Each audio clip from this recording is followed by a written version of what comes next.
all go to the lobby.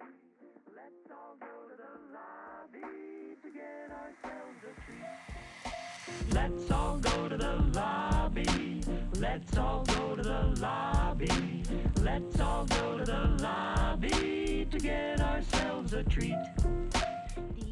Welcome to episode 13, the spooky episode of the Double Feature Podcast. I'm your host, Dean, joined by probably the killer, David. David, did you do it? I'll never tell. Of course you won't. See, this is how Taking you don't the get secrets caught. to my grave. Oh, yeah, well, that's one of the whole backbones of one of these movies we're watching. Which are the two movies we're watching this week, David? Well, this week we kind of had a little bit of an oopsie, ladies and gentlemen. Big yikes. Last week told you we were going to be watching Urban Legend's Final Cut, and then a little film by the name of A Necessary Death. But we ran into a problem. A Necessary Death was a film that I watched a long time ago, and by a long time ago, I mean like 2015. And it came out in 2011, but it's a very indie, hard-to-find movie. Yeah. As you might have noticed. We tend to try and pick some movies that are a little bit more obscure than average, and this one we actually had to get by snail mail, so we're going to do an episode on it, but it's going to take a couple of days. Yeah, so I guess the official plan is that we've actually chosen a different movie to watch this week, so if you want to take a moment, this movie's only about an hour and a half, and it's really easy to get through if you want something to follow along with for this episode. We did still do Urban Legend's Final Cut, but we've replaced A Necessary Death with I Know What You Did Last Summer. And now we're going to look at which is the best post-Scream slasher film, because, yeah, I don't know which one actually is good in this one. I mean, I know which one I liked more, but I don't know if either of these movies are good. Yeah, this is going to be an interesting debate on the cliche of the teen slasher in the late 90s, early 2000s, because these are both in the prime of that genre. You know, this is prime blockbuster video. Let's get a bunch of teens to rent these horror movies on date night. But they have their faults, I think. But before we get into all the mess that these movies can be and are, and sometimes aren't, let's dig into those log lines, shall we?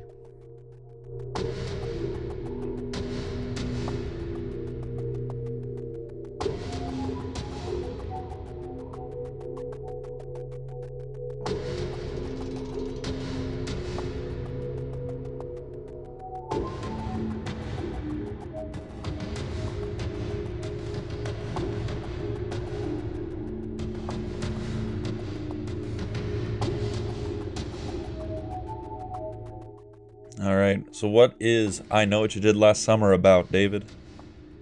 Well, I Know What You Did Last Summer is about a mousy bookworm discovers a note from the vengeful witness to a murder that her friends tried to cover up before going to college.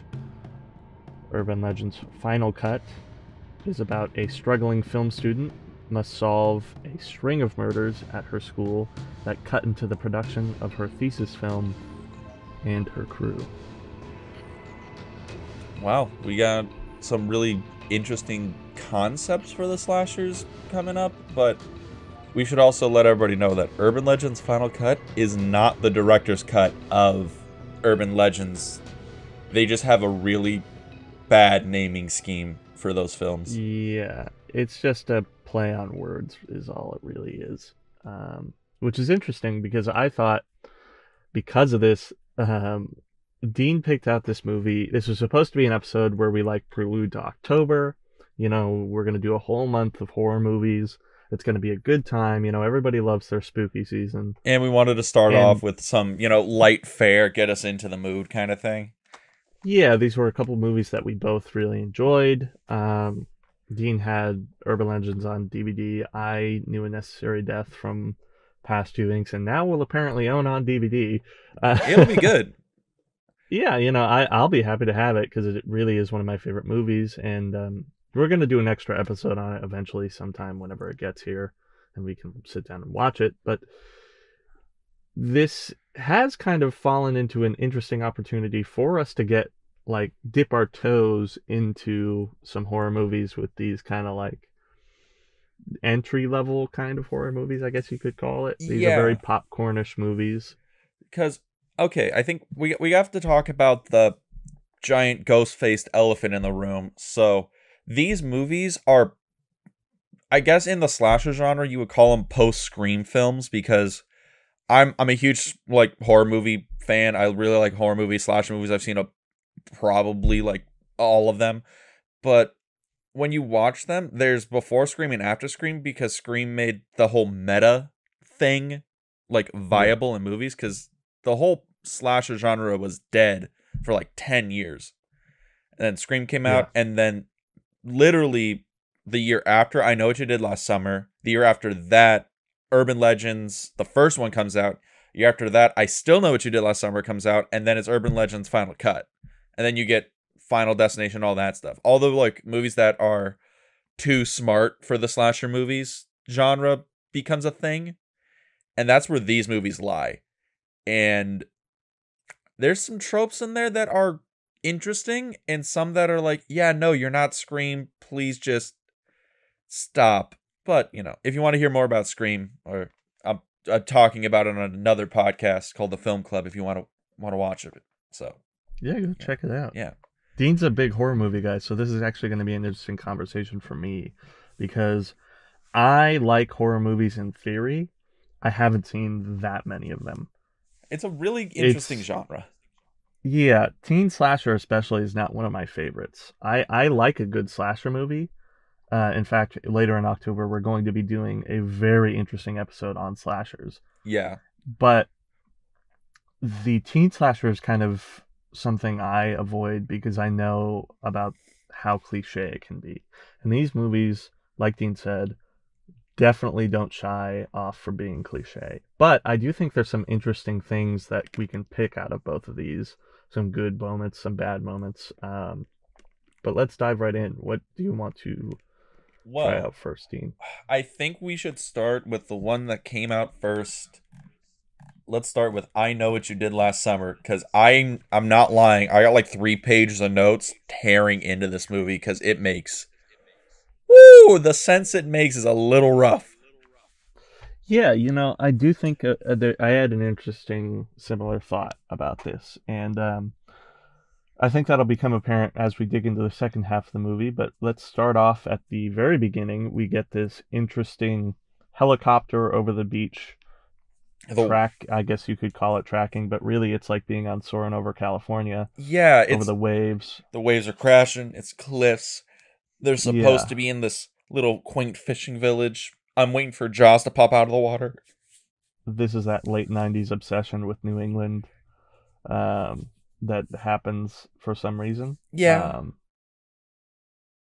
and the helicopter shot falls upon this man sitting on the cliffs at the ocean. He's drinking by himself. He looks like a lonely little sailor. getting drunk on a Little cliffside, just man. That's just how you do it. Yeah.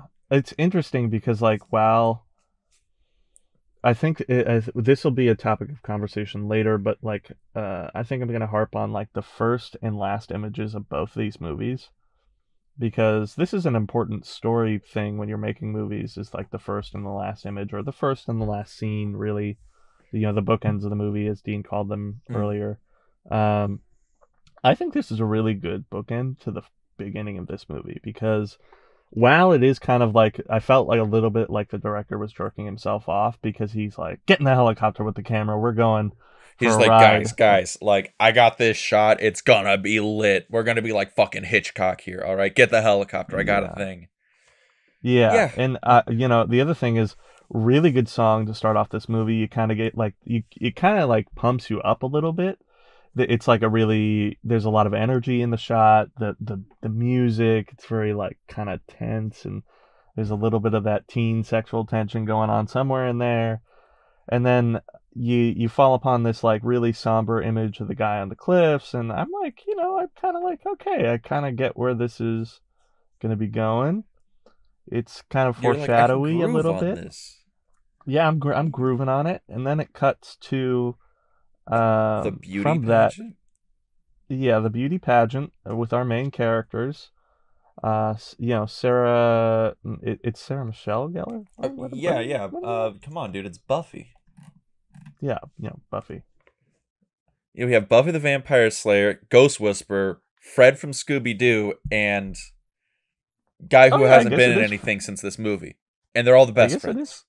Yeah, yeah. Sarah Michelle Gellar, Jennifer Love Hewitt, Freddie Prinze Jr., and it's Ryan Phillip, right? Philippi? We'll Philip go with Philip. Philippe. Philippe. Yeah, I don't. and Or sorry if you ever hear this. We can't pronounce your last name. We're very bad at reading. We watch movies. he's fine. So yeah. Um, So they're this friend group, and they're supporting Sarah Michelle Gellar at a beauty pageant, which she wins because yeah, winning. she's the belle of the town. Um, This is for their and big 4th of July celebration. yeah, it's like the town. Of course, you have to have this in like the New England town. There's a big old Fourth of July tradition where there's a beauty pageant and the passing of the crown and all this bull crap.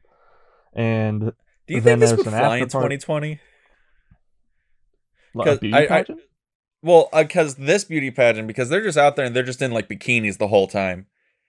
Mm, Like they're doing a their beauty talent pageant in a show. small town, I think, still flies, especially in Okay. this America. God But bless it's America. not, and it's not to say either that that's particularly like cancelable.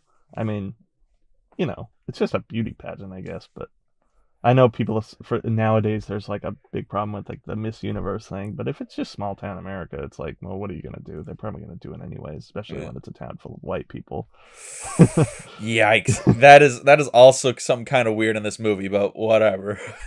Well, I guess it's it's some Montauk style town in like you know Massachusetts or New York or somewhere. It's somewhere this is really nondescript as to where it is because it's just supposed to take place in like a fishing village somewhere in the New England. Yeah, And yeah. But yeah, I don't know. we'll moving on. We'll get we'll get to the setting in a moment. The scene cuts to an after party in which there's celebration. Michelle Gellar's got her crown. Jennifer Love Hewitt's talking all about how she's going to go to college. Gonna go become Um, a big time lawyer out in New York. yeah, Ray and Barry also going to college in New York. Everybody's about to go off and live their lives, you know. And then little old Big Bang Theory, Johnny Galecki, who plays Max, I forgot he was comes. in this movie. I've seen I'm actually, this is kind of funny, seen a lot of people from Big Bang Theory in different things lately. Like we've been rewatching Reno 911, and a couple guys from Big Bang Theory show up in that, and I don't know what is going on in the universe. Maybe it's one of those things where I'm like noticing things because they're just I just happen to be thinking about them, and then they're happening all of a sudden. The brain's been turned on, and now you can't turn it off when you see shit like this. Yeah, maybe it's just a brain trick, but like it's funny to me. I mean, I get exactly why. You get huge checks from the residuals of that show, but it's weird to think about where people end up in their careers. Yeah, oh yeah. Like, I mean, honestly, it's really interesting in terms of like the slasher genre or horror movie genre in general, because it used to be a thing where if you were a serious actor, more than likely you started out doing really shitty horror movies in the 80s. Kevin Yeah. Bacon was in Friday the 13th. Johnny Depp was in Nightmare on Elm Street. I believe, actually, yeah. God, what's her name? Rachel from Friends. Or no, not Oh, Rachel. Jennifer Aniston. Sorry, Jennifer yeah, Aniston from Jennifer Friends. Aniston, Yeah, she was Courtney in Cox, Leprechaun. Or Courtney Cox. Yeah, she was in. Well, she was in Scream, but Scream. I think she was already famous then. But I'm pretty sure she was in other. She'd done few things, I think. Yeah. Yeah, but no, like if you look Um, back, there's a lot of like Henry Cavill. Jamie He Lee was in Curtis. or Jamie Lee Curtis. That's a big one. Henry Cavill, Superman, he was in Hellraiser. Not the first one, but like the 5th or 6th one. One of the really shitty sequels.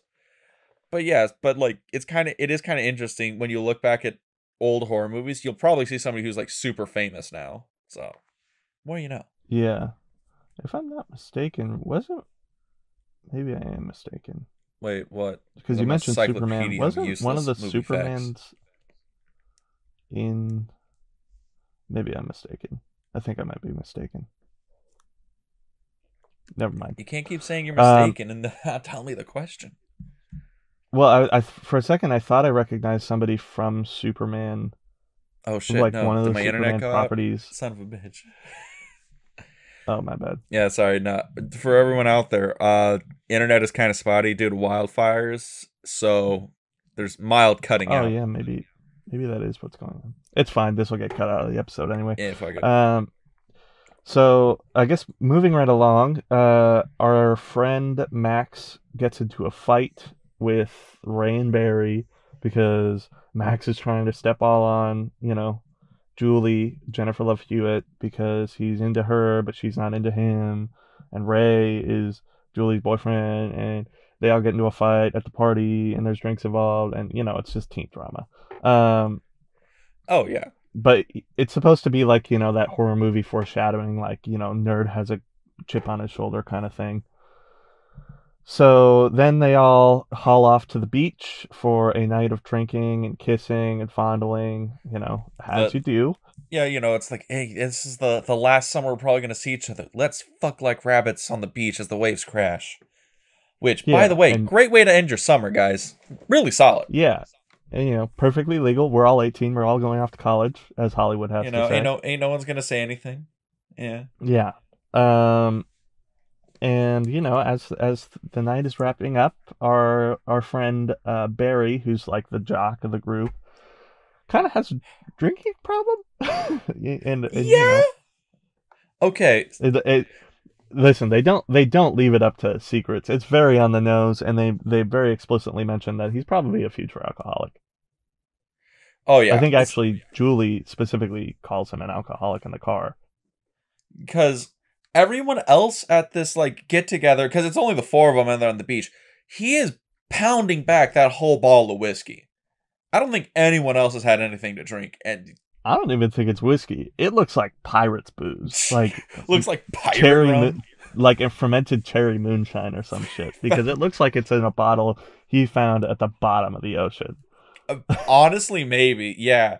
And it's weird. He's supposed to be like, oh, I'm the jock. I'm gonna go off. I'm gonna, be in the NFL. I'm gonna be a quarterback and all that shit. I'm like, bruh, you are getting real fucked up right now, and I don't know how that's gonna work out for you in the future. Yeah, it's just a bunch of small town, he said, she said bullshit. But so basically, Barry's too trash to drive, so they give the keys to Ray, and Barry's, he has his BMW. He's big into his car. And he starts getting belligerent in the back seat on the way home. He's cursing out Ray for driving his car all wrong. And he hangs out the fucking sunroof going, woo, like he's on fucking like Splash Mountain. And speaking of top of the world. Yes, and speaking of fucking Splash Mountain, he just he drops that ball and splashes it all over the fucking inside of the car. Also, yeah, party foul. Also, Barry's the villain of this movie. Okay, so Freddy. I agree. I think he's certainly one of the villains of this movie, or at least it's just interesting how little. Actually, let's get into this little catalyst incident real quick, because I think that'll start forming securely what I think about his character, and it kind of ties into your point here. So basically, Barry's antics get everybody distracted, and then you've probably seen this exact scene parodied because it's actually a very famous scene. They run over somebody, and very hard. It's like they hit a deer full speed run over. Yeah, like they hit this guy doing like fucking 50 and just destroy him. Goes up over the fucking car, the whole front of the car is fucked up. Yeah, no, whatever they hit is done. He doesn't go up over the car. It's that they hit him, blood splatters up into Barry's face because he's hanging out of the moonroof. Yeah. The body goes flying forward, actually, because they find him Oh, like yeah, like down the road. Yeah, yeah. 30, 40 feet in front of the car on the side of the road, um, which I think is interesting. So this scene actually has some interesting staging in my mind, because when you think about it, like if you're writing the scene, you want there's some specific story beats that go on that you need to have specific placement for, right? Yeah. And so when I'm thinking about it, okay, there's a story beats that Max eventually shows up as like a car, because it's the what if. It's like, okay, how do we heighten the stakes of the scene? What if somebody shows up while they're trying to hide the body? Max is the person that does this, and they need to specifically place the body in a place where it's like on the side of the highway but hidden, which they do behind a guardrail, right? Yeah. Which, yeah, when I'm thinking about it, you could or couldn't see that. Probably if it's at night and behind a guardrail on the side of a mountain highway, yeah, you're not really going to see it. Yeah. But then, in my mind, is like, okay, so why did he fly off to one side of the road instead of in the middle of the road? Which I think could have been a little bit more of an interesting, ominous image. And Yeah. this is kind of dissecting probably one of the most famous slasher scenes ever. So what do I know? But like, Well, there's also the whole thing of, so this happens, it's late at night, but it's that kind of late at night in movies where you can see literally everything. There's no darkness in the scene. It is as bright as the midday sun. yeah, it's a very moonlit night, which I can kind of get behind. I mean, you're on a mountain, you're on a cliffside highway in New England in a small town. There's probably not a whole lot of like light pollution going on. Yeah, I can imagine that there's a lot of moonlight shining down. Well, this is just one of those like weird like I guess pet peeves I have in like horror movies like this, where they're like, "Oh, it's so dark." He goes grabs the flashlights to, "Oh, we got to search around and look." And it's like, "Bro, like I could take a vision test right now. It is so like well lit. It's nice. You know, the Yeah, shadows are like perfect." Like, yeah, I don't know. It's one of those weird things where where honestly, one, they should have seen him just from standing where the car is, because he is not that far. But yeah, but I do see your point. Like, the staging in the scene is kind of weird because there's a lot more they could have done to like heighten the tension of the scene. There's a lot more they could have done with the scene. I mean, yeah, it's already pretty high. It's just like a weird choice for having him fly off to the side of the road instead of in the middle, like sprawled out, kind of, you Mm. know, like, oh shit, did we hit an animal? And then they finally walk up, and it's like, because this is actually interesting. This actually happened to me once, where I hit something on a highway, but it was on like the 15 freeway in Elsinore, so not Guys, necessarily on a mountain highway. guys, But it we was did it. dark We're out, finally right? getting him to reveal his murder. I foreshadowed in the beginning. I called it. All I right. listen, I have a lot of skeletons in my closet, but this is not one of them because it was actually an animal that we hit, right? Yeah. What happened is like a mountain lion or something had like gone down onto the freeway because there were some hills right next to it. You know, it kind of happens all the time when you live out in the desert. And it was a big mountain lion. So one car hit it, and I didn't see it in front of that car, so it went under our car too, and it got blasted wide open. Right? Sorry, Oh, graphic scenes. damn. Well, I stopped. I pulled over to the side. The other car pulled over to the side, and I'm checking under my car like shit. We kind of hit that, and the car kind of lifted up a little bit. So I'm like, I want to make sure everything's okay. And my friend that I was riding with went back to like see what we hit. So he walks all the way down, and it's dark out, so I can't see over there. There's headlights driving by us and all this. And he Mm. runs back, and he's like terrified, like he thinks we hit an alien or something. I don't know if he was like playing a trick on me or something, but because this guy was kind of like quirky, a weird guy, but he's like, I don't know what we hit, but it's mangled. And I'm sitting there like, well, what we probably hit is just like a big animal, and it's just all blasted wide the hell open. It just Yeah. got walloped by two fenders. I'm pretty sure it's not going to be intact, but I guess the point being is, well, I really don't know what my point is. You just I want guess to. it's like Well, I can kind of get what's going on in this scene, and it did fall off to the side of the highway, so yeah, I mean, maybe I get it. well, I don't know. I Maybe we're get your spending. point because you hit an animal and it was destroyed. When they find this Yeah, guy, he is fine except he has a cut on his head. Like there's doesn't look like there's any broken bones. He's just kind of lying there. It looks like he got yeah. knocked. It looks like he got knocked around in a fight, not that he just got hit by a car doing like 55. Okay. So that's actually there's an interesting point, so that we can finally get this thing along. Yeah. So so obviously there's like this 3 or 4 minute, because this happens. The hit happens at like the 15-minute mark. There's 3 or 4 minutes of dialogue debating what these guys are gonna do. This is like the famous "do we go to the cops? Do we hide the body?" argument that we've seen parodied in other things. Are we going And to? Yeah, because it's like, oh, if we tell the cops, they're gonna like we're gonna go to jail because of manslaughter. Because, oh, I wasn't drinking, but it's gonna smell like I was drinking. Like, guys, they have fucking sobriety yeah, test. Like you, there's gonna be it's the whole teen naivete, or what, however you pronounce that fucking word. yeah, Uh, teens being stupid. uh, naivete. It's like they don't quite understand. Like, yeah, of course they're gonna give you a sobriety test, and then you're gonna come up sober, so it's gonna be fine. You know, But they're just scared little teens, and they decide, or Barry really decides for them, that they have to hide the body. And this is actually that point I was going to make, connected to your point. Barry is only a character in this movie to be the bad decision maker. yeah. Okay, that hits the nail on the goddamn head because he makes the worst decisions throughout this movie. Yeah, and it's kind of weird because One of he's them also the being character. Well, one of his bad decisions is being he wants to play for the Cowboys, and yeah, no. Bad decisions all Yeah, around for I this mean, man. Barry, you're going to be waiting a long time before you win the final game of the season, like our friend Billy Bean from a few episodes ago. But Yikes. neither here nor there. What's also interesting about Barry's character is that he's also one of the characters with the most depth in the story. And while he does feel like a plot device for the most part, he kind of has this interesting, like, whole I'm a jock, but I'm an alcoholic. I have anger issues, and that's kind of why I'm driving all the bad decisions. Versus Ray, who feels like a blank slate at sometimes, and like he's only there to be eye candy. I It mean, for real, it's so weird because Ray is in this movie for like 3 scenes. he's not that interesting. Yeah. He's really not. Like, okay.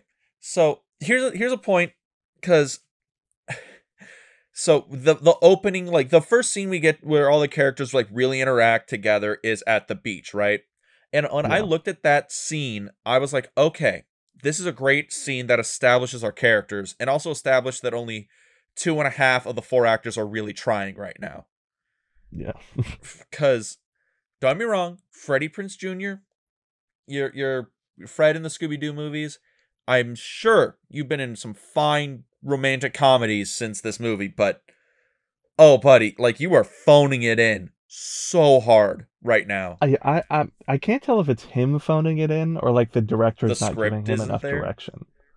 Maybe I don't know, because what it is for me, it's the trout mouth for me. He constantly has this like dumb, vacant look on his face that's just like, "Oh, I'm so sorry. I He I'm just trying to get you back." And it's like, dude, this is so like not this is like on high school par with what's theater going on here. here. Yeah. Like, okay, that is a But good that's way the to, thing though. yeah. He plays the trout mouth with enough there. It's just like then there's no transformation like with the other characters. There's no let's keep changing these characters. It's the whole movie. That's the way he does it. But that's I think why it's the director's fault is like why wasn't there anything else he could do? Or maybe it's the writer's fault also for not giving him backstory like the other three characters. But I want to say it's a writing issue for Ray because he yeah, has zero. We know basically nothing about the guy. We know that he's except friends with them. He's yeah, he's not exactly rich, and he's yeah. a fisherman. Yeah, That's like the it. deepest thing we get from his character is that his dad, which apparently he didn't know as a kid, was once a fisherman, and that's why he decides to stay in the town and become a fisherman. Because moving this along a little bit, We get basically a scene where they dump the body, and again, stupid horror movie logic. The body is somehow still alive, which is again, I don't know. It's just not interesting because it's like you hit the guy pretty hard. How the hell is he still alive other than horror movie magic? You know? Also, he's still fucking alive when you're about to like push him into the thing. If he's alive right there, guys, you got a freebie. You got a fucking freebie on that one, because you can just be like, "Oh my god, sir, I'm so sorry. We like hit you with our car. You just ran out in front of the road. We were just taking you here, hopefully to find somebody. But yeah, we'll just put you back in the trunk and get you to town or whatever. Because it's the 90s, so you can still like get away with like, oh, we put a body in the trunk to get him into a hospital. 90s were a different time. Yeah. But now they commit if I was actual murder. If I was parodying this movie, that would be where I would be like, "Oh my god, he's still alive. Let's get you some help, sir. I'm so sorry about this." And then they kind of have like it's just weird that would be a time. I get it. Both these movies kind of have like these obligatory jump scares that are very obvious. This felt like one of those. It felt unnecessary. It felt a little bit like they put a jump scare in where they could have made like a really interesting moral choice. But, this is, again, a popcorn teen slasher. And also, another reason why Barry's the villain is because he's the one who shoves him into the water, a living man with probably massive internal bleeding and concussion, into the water, and then goes in to save his girlfriend's tiara by yanking it out of this dying man's hands and swims back up. Doesn't try and save him. Barry literally commits murder. Yeah. I say he's the only one who commits murder in this movie. And this is other than the killer, thing, right? So in this scene, do we see a shot of the body, like full body plus face? I can't quite remember because it's like a split second. But underwater, we do see like a close up of his eyes staring at Barry as he's like yanking the tiara away from him. We do see that, but we don't see his face. Really. Okay, because I couldn't remember if it was like we see his face. Because for a second, maybe it was just like a light bulb memory, but I thought we saw the face of an old man, and that would negate like half the plot of this movie. But maybe it's just me making up memories, trying to invalidate this movie in some way. Actually, we do see his whole face on the side of the road, and it is definitely not the sailor we saw at the beginning. If that's what you're getting at, yeah. Because when we see him on the side of the road, his face is covered in blood, but you can tell it's obviously not the same actor as the beginning of the movie. Yeah. But I guess that's... God damn it. Yeah, it kind of gets more complicated when you think about it, because the premise... This is, I think, why we're spending so much time on the opening 20 minutes of the movie. The premise is actually really interesting and well set up to that 15-minute mark. This is a group of teens who are going to go off to college, and they all have life ahead of them. Then they make a horrible mistake that could potentially alter absolutely the course derail of their future. Yeah. Yeah. And obviously, because this is actually a pretty probably common story in Americana, the teens who have all of life ahead of them and all of opportunity make the stupid decision to cling on to their hopes and dreams in favor of making a poor moral decision. You've heard that story thousands of times. So that's a really interesting setup, but this is where it starts to get derailed. It's the whole, oh no, he was still alive and he's going to come back to get you and yada yada. I don't know. It's just a bunch of like hooey after a little bit. But that's not, it kind of gets back on track. Everybody decides they make the secretive pact to never mention this again, and this will take this secret it to with their us. grave. They're gonna just roll with it. They're gonna go off and live their lives. And Barry threatens to kill the ghost whisperer if she doesn't agree with it. And I'm like, yeah, Barry, you're still the bad guy here. You're still the villain of this movie. And that's a part of his character, but that's the whole thing, is that this sets up our main character, Julie, to be guilty about it for, and this will fuel the story for forever on. So they all go off to college, and then we see Julie coming. She's supposed to be coming home for the summer. Obviously, she doesn't want to because, Duh. Yeah. We get some nice bits of dialogue that are kind of like ironic that I actually enjoy, such as her roommate at college saying that she looks white as a ghost or something like this, or Yeah. like white as a corpse, Because um, she looks rough. pale, depressed, Yeah. worried, anxious. You know, as you do when you kill somebody and hide a body. As, yeah, some would know Yeah. that more about this than others. And then we go home, and the mother. There's something else that the mother said that's also doublespeak that is kind of clever. It's weird. There's some clever bits of writing in this movie, and then there are some uninspired, I guess as I'll put it, bits of writing. But we'll get to those. I Uh, Julie comes home. You know, her mom's worried about her. She's anxious, and then there's a note that she finds bef- addressed to her. before this, I want to make a point. Julie's mother is a bitch.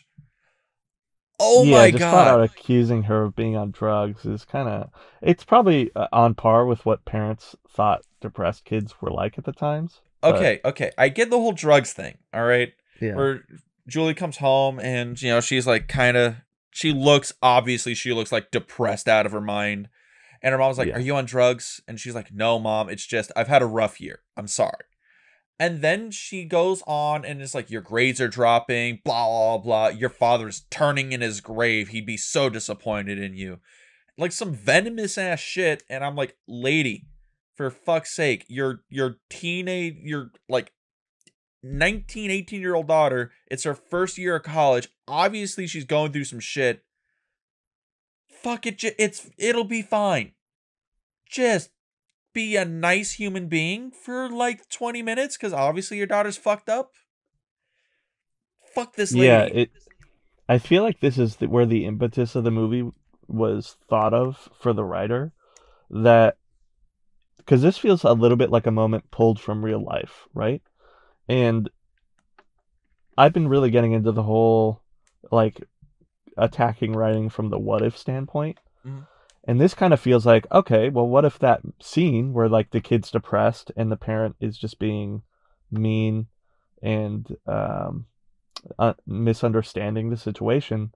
Well, what if the kid had killed somebody and that's why they're anxious? You know, and then then he gets the whole idea for the movie from all of that. Maybe that makes that actually kind of would work Yeah, from a because I writing actually prompt like that standpoint. scene Yeah. because of this. It does. There's some interesting like dramatic irony going on here. Um, But then we get the obviously we get the note, which sends Julie into a frenzy. You know, which is again, this is actually one of the really good moments of tension, and that is deeply rooted in the premise of it would be really scary if somebody knew about your terrible secret of hiding a body and getting away with murder. Um, This is the so note that launched 1,000 memes. I know what you did last summer. I know what you did last Friday 13th. I know what you did yesterday in the bathroom. This, it's been memed to death. I mean, I had a book when I was a kid that was because I was really into Garfield comics. as you do. Spoil. This is another interesting fact you'll learn about our lives as you continue to listen on with us. Follow and subscribe. Support us. Give us money. Um, I was a huge Garfield comic fan when I was a kid, and I had this book of like parodied movie posters. It was just the whole book was Garfield, done by Jim Davis, but all of the pages were just parodied posters based on Garfield. And one of them was "I know what you ate last supper." Yeah, that's one of those things about this movie is you don't realize how many like memes get born from this movie because there's Yeah, there's but you know a few.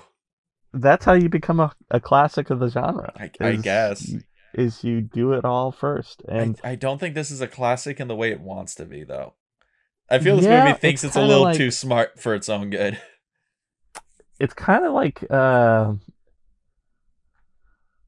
what is this movie comparable to? Like I don't know. Okay, so You could compare this movie to something like like not Last Action Hero, but like one of those like action hero movies from the 80s, like any Chuck Norris action movie where you're like, "Oh yeah, those are classic action movies." But everyone, we can be honest here. They're not very good movies. They're just fun. Yeah. That's kind of this. It's not a very good movie. It's just kind of fun. And you joke and you meme on it. That's this brand of movie. Yeah. Yeah. I don't know. I was trying to think of like a comparably memeable movie from the 90s or 80s or 70s or something, but I really can't think of anything. So I'll drop it and we can move on. Well, just like this movie does with plot points. We'll just drop it and move on. Yeah, exactly. And we do drop it and move on. Literally, Julie hits the ground running and she runs to go find Helen, who she thinks, yes, who she thinks has been off in New York, being a huge success, being the independent woman who doesn't need no man, although she very apparently needs a man earlier in the movie. Either way, she goes to Helen's like family shop, which is like a Yeah, general store or it's like a something. clothes. Yeah, it looks like a clothing store, but yeah, it looks like the inside was a clothing store, but it looks like they rented out a Five and Dime to like use as a set. It's really weird. Yeah, it's like But yeah. the small town J.C. Penney or something. Neither here nor there. She comes upon Helen's sister, who's a total B. Oh my God, fuck this girl. Yeah, she is Oh, just she is a horrible person. so rude. She's rude and she's like super like aggressive Yeah. to Helen and everybody. So I think we have to point this out is that Helen's sister, I think her name's what? Michelle? If so, then that's really uninspired. But it's Elsa. Or Elsa is her name, played by Elsa. Bridget Yeah. Wilson, who's good Yeah. actress. Or Yeah, I think yeah. we're using just actor nowadays. Whatever. Um, Yeah, but oh my God. Oh sweet Jesus. She is the biggest bitch in yeah. this entire movie. And Barry's in this movie. It's another good character angle, which is kind of weird because she's just a side character, but like the jealous and aggravated sibling is an interesting character that does come up in this movie as like a side character to Yeah. Helen's story. But we do find Helen has apparently been working in the perfume department of the family store since last summer because she just also fell apart, like Julie. She went off to New York to try and become a famous actress, and as she says, it just didn't work out.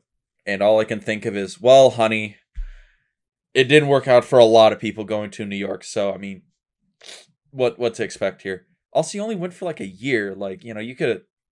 I don't know how much hard she tried, but whatever. I think the implication is that she was also affected by the events of last summer. Yeah. Um, Oh no, like and that's kind of the obviously place what's that going they've been on. set. Yeah, I mean, it seems very much like everybody except Barry is affected by the guilt in a forward way, whereas he is affected by the guilt in a more passive way, or at least in a more pass it off way, as if you will. Well, I think how Because then Barry deals with it is excessive alcoholism. yes, and that's actually what we find out next. Is they go off to find Barry because they don't know what's going on with this note. They're trying to get the whole band back together to solve the Yeah, mystery. to kind of figure out like, hey, who did you tell? Who knows? Kind of thing. And he is just belligerently angry upon any mention of it. Which yeah, if you killed somebody and then hid the body, I assume there would be some emotion there. You want to keep things professional though. Right, and so they go off to find good old what's his face, Max. Max. That Yeah, is Leonard our from Big Bang Theory. Big Bang Theory. Yeah. Yeah, our good nerdy friend.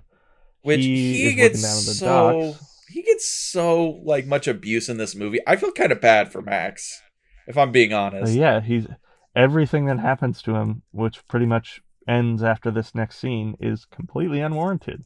Because what the plan is Barry decides to go down to the docks, and because he was there that night, he was the guy who stopped in the truck and asked if they needed help, he decides to rough him up because he thinks that that's the guy who's fucking with them. And it's like, okay, big genius over here is just going to beat up the guy who apparently is threatening their felony crime that they got away with. Yeah. That seems like a real good move. Oh, yeah. Especially doing it where he works in, like, the fucking, like, ice freezer or whatever. And it's like... Yeah, it's down at the docks. He's working with blocks ice. There's hook things that apparently become the mode of murder in this movie. But, yeah, Barry's not that bright, because... if Max really was the guy in this who was like killing people or whatever, he got an easy self-defense right here. He's like, the guy jumped me, so I stabbed him to death with a hook. Like, what do you want from me? Yeah. But basically Barry roughs him up, and then it's like, that's the plan. He won't mess with us anymore. And then, well, Max is immediately killed by whoever is going to continue to kill people in this movie, Yeah. which is interesting because why'd you kill Max? What did he ever do to you? Based on the motive that we eventually find out, Max did nothing. Also, how did he even know Max was there?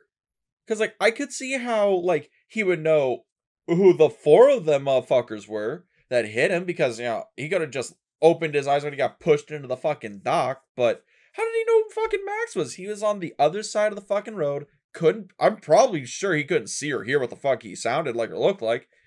Well, how? Yeah, so like we said, this is kind of, while you're watching it initially, you aren't really paying mind to the fact that makes zero sense based on the ending. But initially while watching, I was like, oh, this is an interesting twist. It can't be Max now. And, that's kind of going by horror movie logic. I'll give it that. Is that you got to start eliminating suspects in order for the movie to start narrowing down and heightening its tension, because the more suspects that are eliminated, the more you're like, well, who really is it? Because he would have been a likely suspect. I mean, he was jealous of Ray and Julie. He didn't like any of them. He was technically the only witness that night. So obviously, yeah, it's pretty apparent, but now he's gone, so it's like, okay, well, now who really could it be? And I think it's after this they find Ray, right? After this, they find Ray. And yeah, so they go and they find Ray, and Ray is a fisherman now. Works in the town. Helen had no idea where he went. Barry didn't know anything because Barry left town and kind of forgot all about it. Julie, they broke up at the end of last summer after obviously killing a guy. But I think it's kind of weird that Helen wouldn't know where Ray was, because this town seems like really fucking small. Like, yeah, it doesn't seem all that big. And well, I can understand that Ray maybe is just like hiding out on the docks, being like, I just don't want anybody to see me. I'm just gonna lay low. I kind of get that. Especially because I don't feel like you just walk around the docks every day if it's not your thing. Yeah. But yeah, I mean, we get our only bit of character out of Ray in this moment, in which we learn that his father, who he apparently didn't know, was once a fisherman. Yeah. And that's why he decided to become a fisherman instead of go off to New York, which is okay.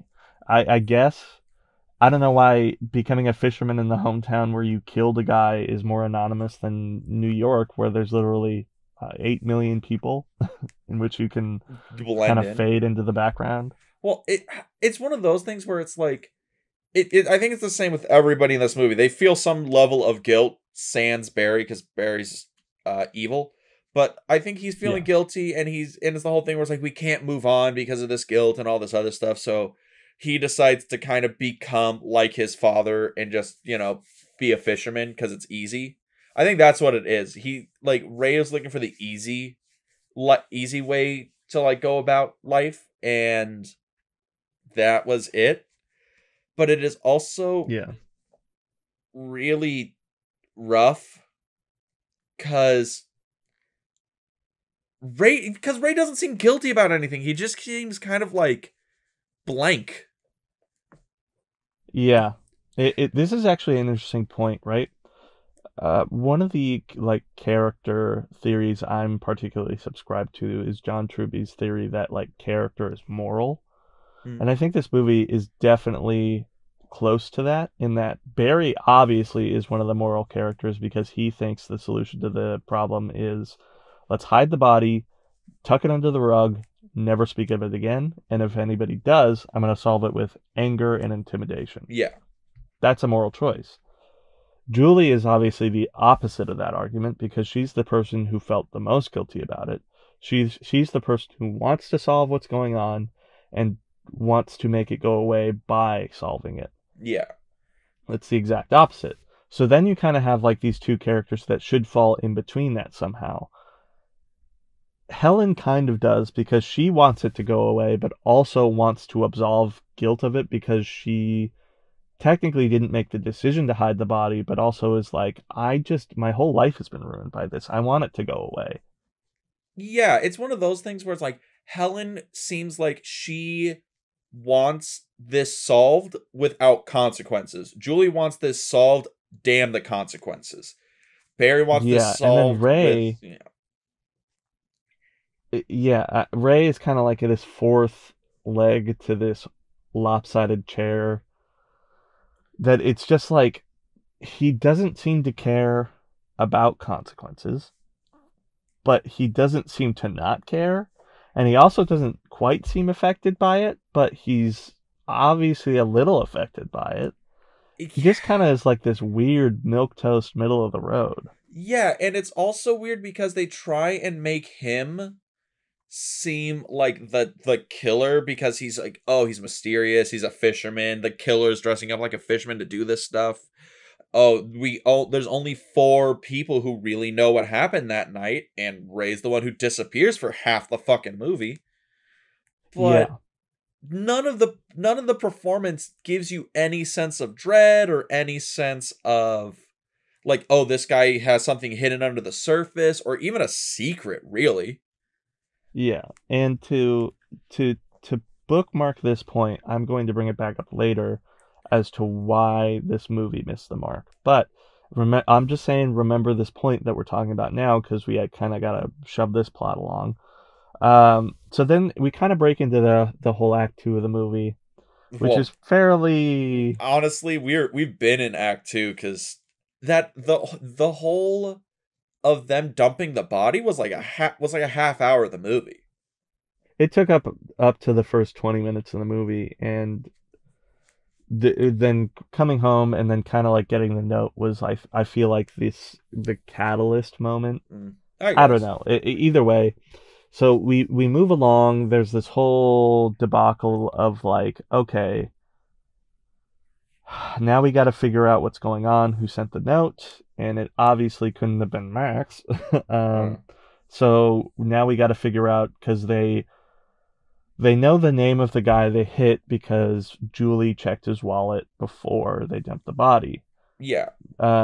David Egan is the man. So they go to find her sister, who lives on the outskirts of town alone. You know, she's this country bumpkin girl who slays squirrels and eats them for dinner. And now we're not being offensive. Like, that's legit the character they went with. That's pretty accurate. I mean, there's literally a scene where she is slaughtering an animal for dinner. Yeah, and it's why is it that David Egan's sister, or Missy Egan, I think is the character's name, why is it that she lives in the house from Texas Chainsaw Massacre? It's like, it's the middle of nowhere. It's off this deep country road. It's this big ass fucking Victorian. And you go inside, there's no electricity. There's lamps and shit. I don't get this. I kind of feel like this is another red herring, you know? Like both these movies have red herrings all over the place. Yeah. Not really a whole lot of MacGuffins, thankfully, which are kind of surprising because I figured that the next movie we're going to talk about, which references Hitchcock ad nauseum, All over that. would be full of MacGuffins, because yeah, MacGuffin King. But this is just like a red herring where she's a creepy girl who lives on the outside of the town, who does a bunch of creepy things, who's a loner, who's skinny as sin, Who cuts her who's own pale hair. as sin, wears rags, lives in the Texas Chainsaw Massacre house. It's just a bunch of bullshit. Even though it makes for some of the scariest scenes in the movie. Oh Like this God, is the part of yes. the movie I was probably most scared because I'm like, this felt like they were going into um the foxhole. Like They were they finally were getting into going the into the belly of the beast here. yeah, and it was a legitimate moment where I was like starting to get to like, oh, this plot's actually, going somewhere. There's some interesting questions being raised about like, well, what if the sister was the killer? And of course I'll be disappointed later, but You know. basically Because so that well, there is an interesting question and an answer that's brought up here. It's because they see the consequences of their actions. yeah, Because with them killing or with them believing they killed David Egan, this lady's life is ruined. She lives completely alone now. There's she's completely alone. She's starved for attention. She actually tries to have the girls stay longer when they yeah, for show up. tea, which is like, why not stay for tea? If you're looking for You answers, killed the girl's brother. It's the least you could do. right? Uh, But they get scared off, and there's an obligatory jump scare, even though it did get me. Um, where she apparently they forgot their cigarettes or something.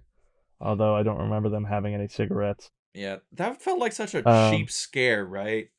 Where she it just did it slams did feel a herself little. and screams at the fucking window. It again was the I'll give it some credit because it kept the idea alive for me that she might be the killer because it's like was it out of intimidation, is she suspicious of them, I don't know. So the story moves along. Helen goes home one night, or no, I believe before this, our boy Barry gets intimidated and almost killed, Yes, which right? I have issue with this scene, both as a man who played football and second because this scene is fucking stupid. So, It's really over the top. yeah. So, first, Barry, he's at the gym. He's college Hmm. quarterback getting ready and he's hitting a heavy bag and doing like boxing training, which one, if you're a fucking quarterback, you're going to do weight training, cardio. You're not going to do something that could break your fucking hand, like punching heavy bags like that. Yeah. And, but that's just nitpicky bullshit. We talked about baseball I mean, movies last Barry's an time. This is, idiot, so I wouldn't be surprised if that was his motive. that's true. You know. And also he's skinny as sin. Like as soon as a decent linebacker breaks that line, his season's over. But Yeah. on that I mean, note, that's kind of quarterback-ish, isn't it? you gotta be able to take a good hit. Like he needs to be a little bit like thicker around kind of thing. That's what he should probably be doing weight training. And I'm getting off topic. He needs to start Yeah. shooting up a little bit with some roids, and if he wants to make postseason. Yeah. Email Dean if you want a workout plan. Hey, yeah. My robust figure will help you get yours toned. So Yeah. Barry is doing his workout. The fucking guy who's supposed to be watching the lockers is just reading a magazine. So obviously Barry gets his fucking car stolen. Yeah. And Barry chases this guy who stole his car. I don't know how fucking far, but it had to be far enough to just be like when he crashes into the fucking building and hits Barry with it, no one shows up.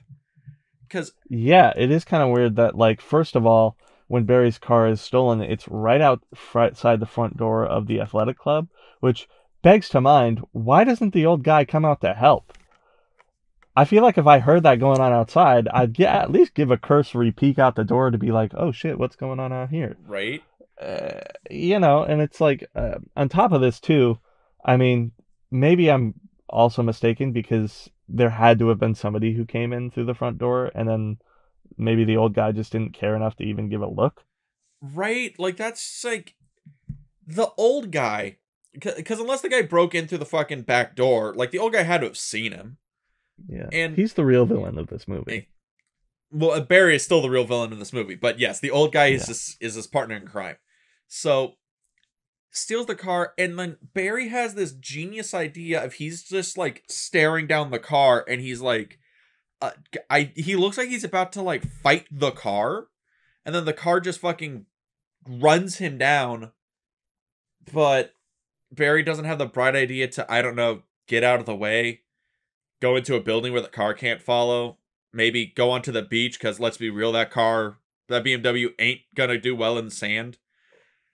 Yeah. But then they crash into Barry, and they run through like the little like fish stand that's right after that, and just plows through it, blows up the whole fish stand, smashes everything up, and Barry is still alive. He's lying there on the beach. This old guy, this fisherman guy, is standing over him with the fucking hook. And then we're like, oh my god, Barry's gonna die. Finally, my prayers have been answered. And then they cuts to the next scene, and Barry's in the fucking hospital. And he's just like, oh yeah, that fucking fisherman guy. He just came at me, bro. Yeah. My arm's broken. And I'm like, why did you let him live? For me, it's one of those things where it's like, at this point, right? It should be obvious to whatever law enforcement in the town that something is going on. Because who in God's name is going to steal the car of a specific person, try to commit vehicular manslaughter, leave the car, do a lot of property damage? I mean, how does that not raise red flags in a small town? Yeah, because like, especially when the town's economy is based on fishing. That's the thing with these movies. Like, I think this is the thing with like every slasher movie, is because once you really go into it, unless it's like a Black Christmas or like a Shining or The Thing or something like that, where I guess they're not slasher movies but they're horror movies, where once they work because they're isolated. They work because you can't like have the law enforcement or whatever get there. Like Friday the 13th is a perfect example. The reason the movie works is because the cops can't be there at the drop of a hat. In this movie, the cops can be there at the drop of a hat. The town's not that big, and there's police officers. Yeah. There's lots of them. Call the fucking cops. I mean, at the very least, I feel like there should have been like a sheriff character who's like, I'm gonna look into this, but it could just be these stupid kids. I don't know. But there isn't even that. I would have been more insulted if that's what the guy was like. He's like, I don't know. These goddamn kids with their vehicular manslaughter attempts. Boys will be boys. Like, the story from the beginning makes a mention of law enforcement being incompetent, right? With the whole, they'll never believe that I was, they'll never believe that I was sober drinking behind the wheel or whatever. Yeah.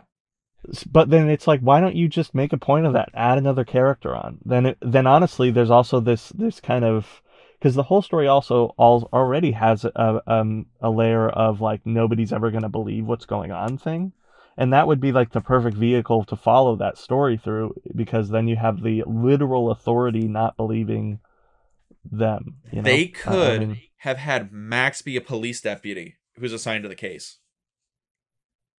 They could have done that. Could be, yeah. So it's a thing where it's like they would have to like, they think Max is doing this, but since he's a cop, they can't like, go through with anything. So they're always like trying to find shit on Max, and then he gets killed in place of the other police officer later. But that eliminates him, and then you can have a whole tension scene with Helen in the car with Max in the fucking police car or the police cruiser.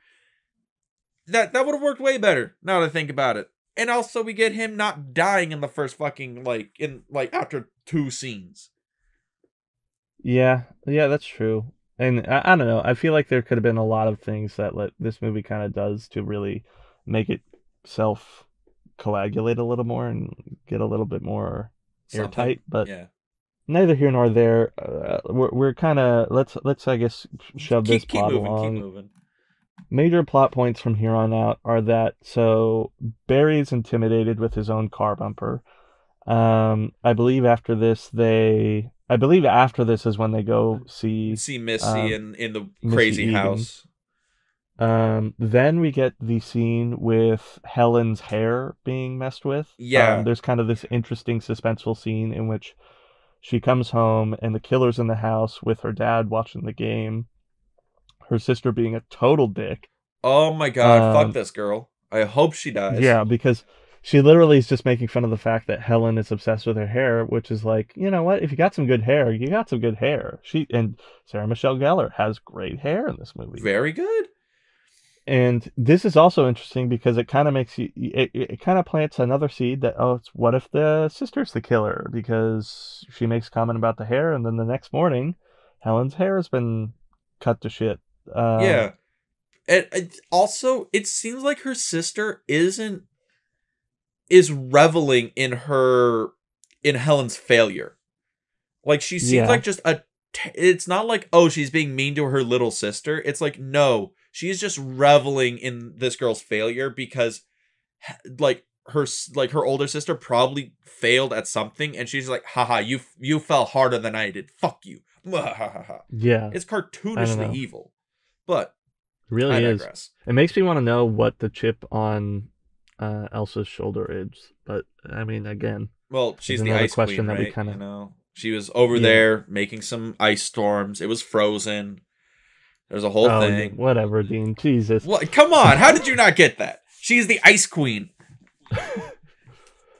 uh, well, now we got to hire a lawyer for the Disney lawsuit. Yep, it's coming. Um, yeah. So after this, obviously, Helen has to hand off her crown and has to be a part of the parade. So they kind of use this parade and whole thing as bait for To find the killer. getting the to lure the killer in, and they supposedly spot him at the parade, but it's just some old guy wearing his fishing digs, and they chase down the wrong guy. The killer gets away again. Then at the pageant ceremony, Barry is up in the balcony of the theater hall, and this scene again famously parodied in, I believe, Scary Movie 2, if I'm correct, or 1. I can't remember which Is one it it where was. she's spinning around saying, like, who are you? Because that one's Scary Movie 1. Also, yeah, that's where Uh, that scene came from, if you didn't know. well, yeah, it's parodied in one of them, but that's neither here nor there. Barry's is killed in the balcony of the theater hall, and then mysteriously all of the blood, except for on basically the post of the staircase at the far end where the cop didn't look, is just gone because, you know, brutal murder happens, and then you can control where blood flows, I guess. Yeah. Whatever. Um, and now the game is afoot. One of the four has been brutally murdered. Uh, They're gonna start getting the rest of them soon. yeah, I believe after this, Oh, we have. Miss, we go back to see Missy Do we Egan, right? do Is we this have where? no? Because Helen gets got right after Barry. We do go back to see Missy, but I think that's like the scene before.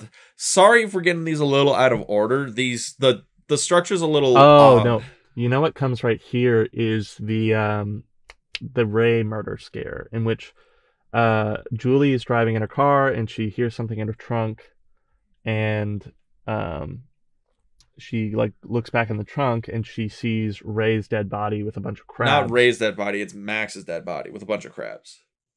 Oh, is it? Yeah, I thought it was Ray's dead body. It was kind of, I don't know. Dead bodies kind of all look the yeah, same.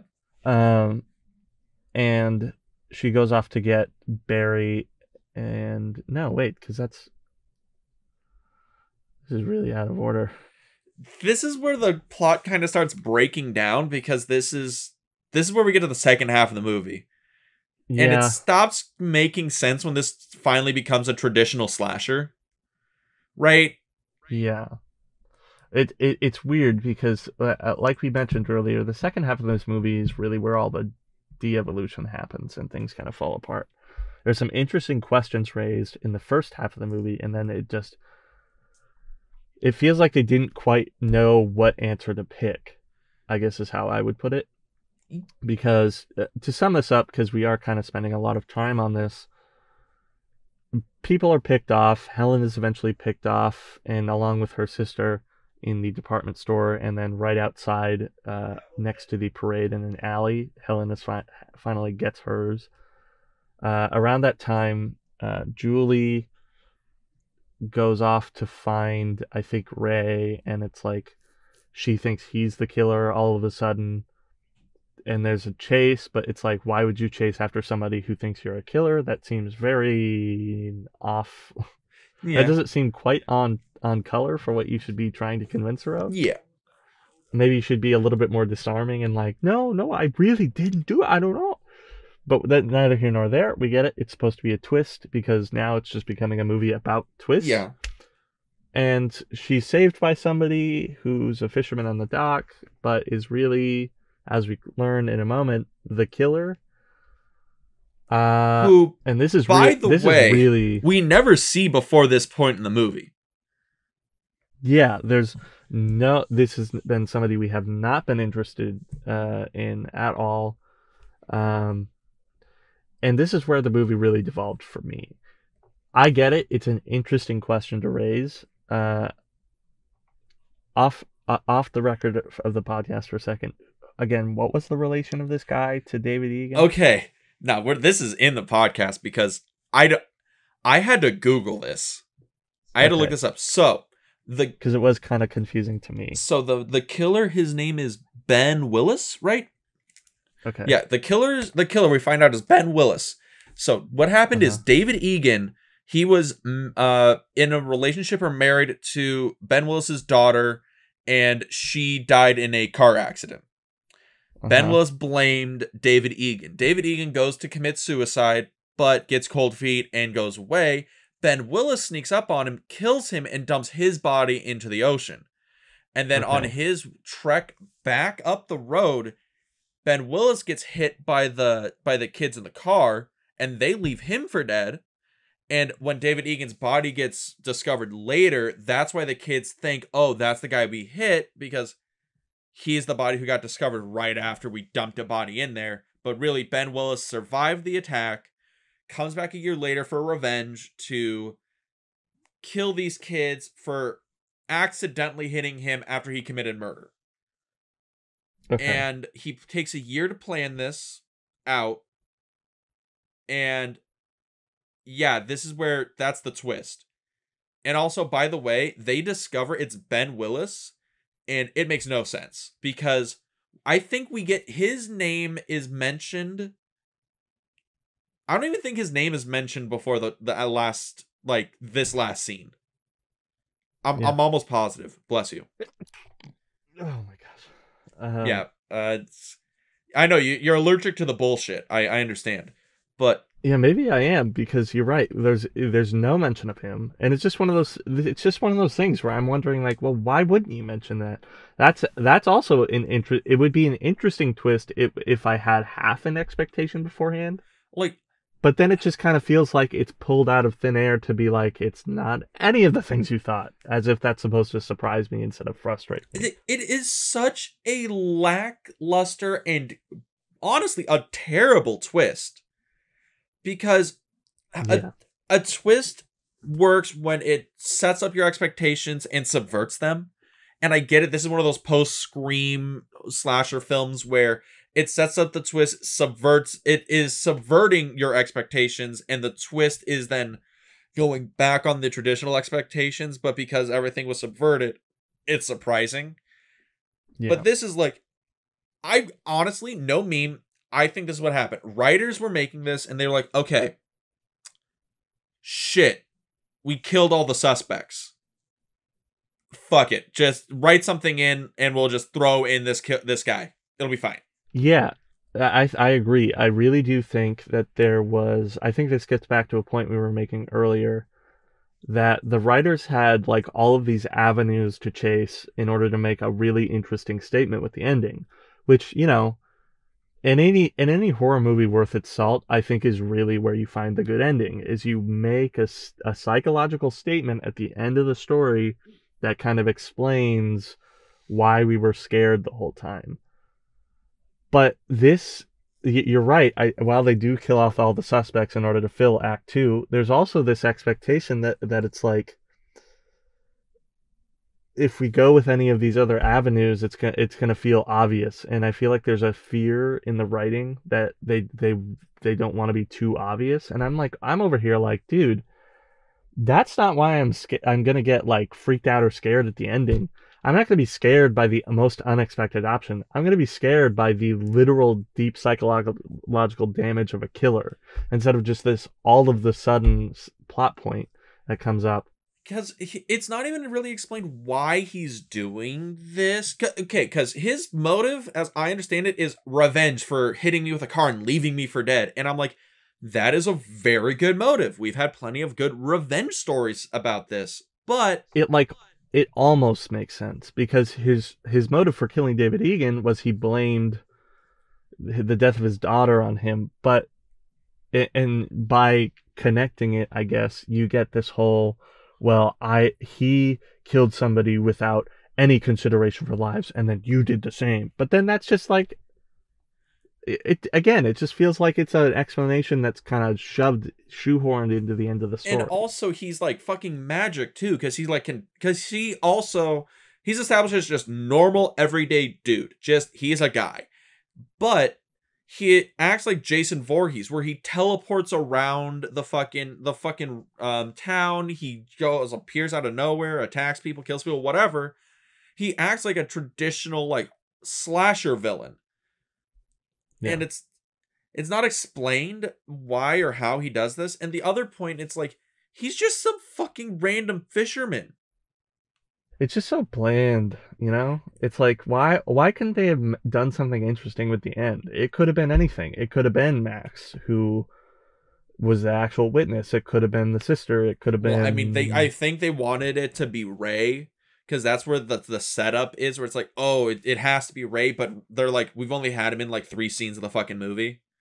Yeah, but that even still would have been interesting because then it gets it completes this like quadrant of character morality where it's like they're all three are dealing with it in one way, and then this is how Rey's dealing with it. It like psychologically broke him, and he feels like he needs to take them to the grave now before it kills him. You know, that would have been interesting. But I feel like there's a bunch of deleted scenes in this movie that just didn't make it in, that made this movie way better.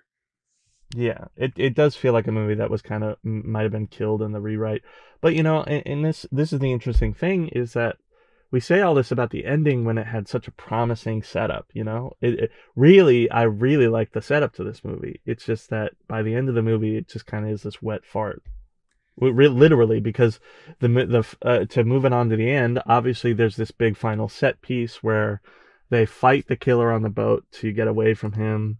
And it's not scary. It's not really suspenseful because at this point, you know they're gonna get away with it. It's a Scooby-Doo chase. They're just chasing after him in this cavernous ass fucking fishing boat. Yeah, and yeah, obviously he's killed ? Okay, I got a point to make about that fucking his death scene, because it is the most plot convenient bullshit ever. So Rey gets thrown off the boat. He climbs and gets his way back on there. Like he's about to make the final kill to Julie. But as he throws his hand back to bring it down upon her with the hook, he gets his hand caught in a fucking rope knot. And then Rey yanks a fucking lever. It shoots him up into the air because it's like the ballast or whatever. And it rips his whole hand off. And then as he falls, he gets caught into another rope and gets flung around the ship and flung out into the ocean. Yeah, you're right. It is very convenient. And again, another ingredient to a good ending of a movie is that the main character takes action to end the story, right? Based on what they've learned throughout the story. And this doesn't happen in a lot of these teen slashers, and maybe this is also one of the reasons I don't really like them. But the endings are always just resolved for the character. Yeah. There are good endings to horror movies, like, I don't know. You're having a moment there. Look, I'm drawing a blank, I guess. Well, if we're going with here's a good ending. The ending to Silence of the Lambs. That's a good ending to a horror movie. Very good ending. Because she has to go confront the killer in order to get over her flaw and like prove that she's an agent who can work despite all of her inabilities within a world dominated by men.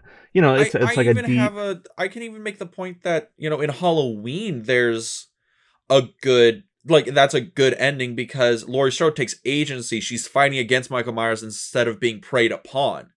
In this movie, she's Yeah. always like, Julie is always preyed upon by the killer. She never takes agency to fight back. In Halloween, And that's Laurie fights actually back. a good point mentioning Halloween, because it's literally another teen slasher movie that does this and gets it right. But for some reason, we couldn't do that in this movie, and it had to just be this set piece because we need to sell tickets, and it's Oof. I don't know. It's oof. Again, this movie's 23 years old.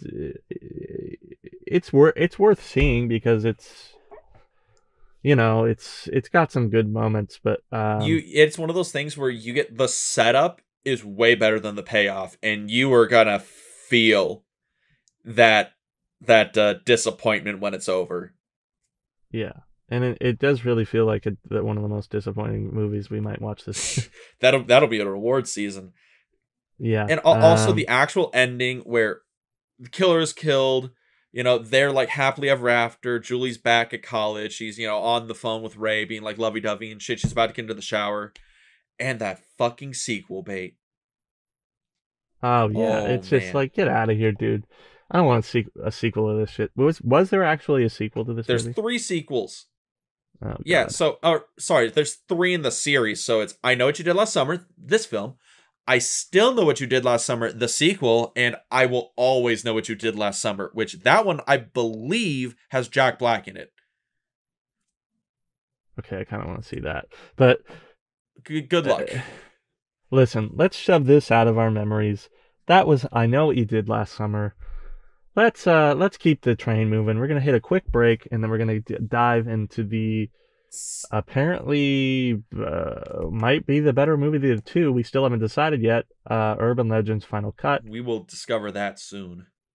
Yes, we will be back right after this.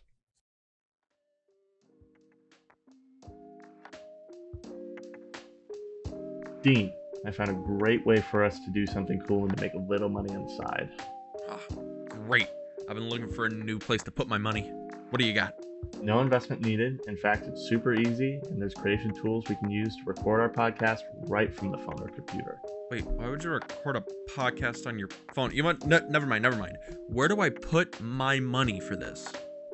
I don't need any of your money. We can even get our podcast distributed to big streaming platforms like Spotify and Google Podcasts. Oh, I get it now. We're talking big business here, okay? So you're going to need a lot of money from me. How much money are we talking here? No, definitely don't need any of your money. In fact, we can make money from the podcast with no minimum listenership. Okay. Now I think I'm getting what you're going at here. We need to spend money to make money, so we're talking some big gains here. Big gains. No, definitely no. I don't need any of your money. Just all we need to make a podcast right in one place. Okay. So what you're telling me is that you're gonna need a pretty big check from me for this podcast. So do I just make it out to cash? Because it's no problem for me. I'll just write it up right now. No, listen, Dean, just head over to anchor.fm and check it out. You'll see why Anchor is the best place for us to record, edit, and distribute our podcasts. And I definitely do not need any of your money. Shut up and take my money.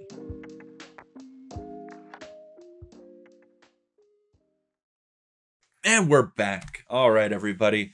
We're here to talk about the sequel to Urban Legends. Urban Legends Final Cut. The film I feel is,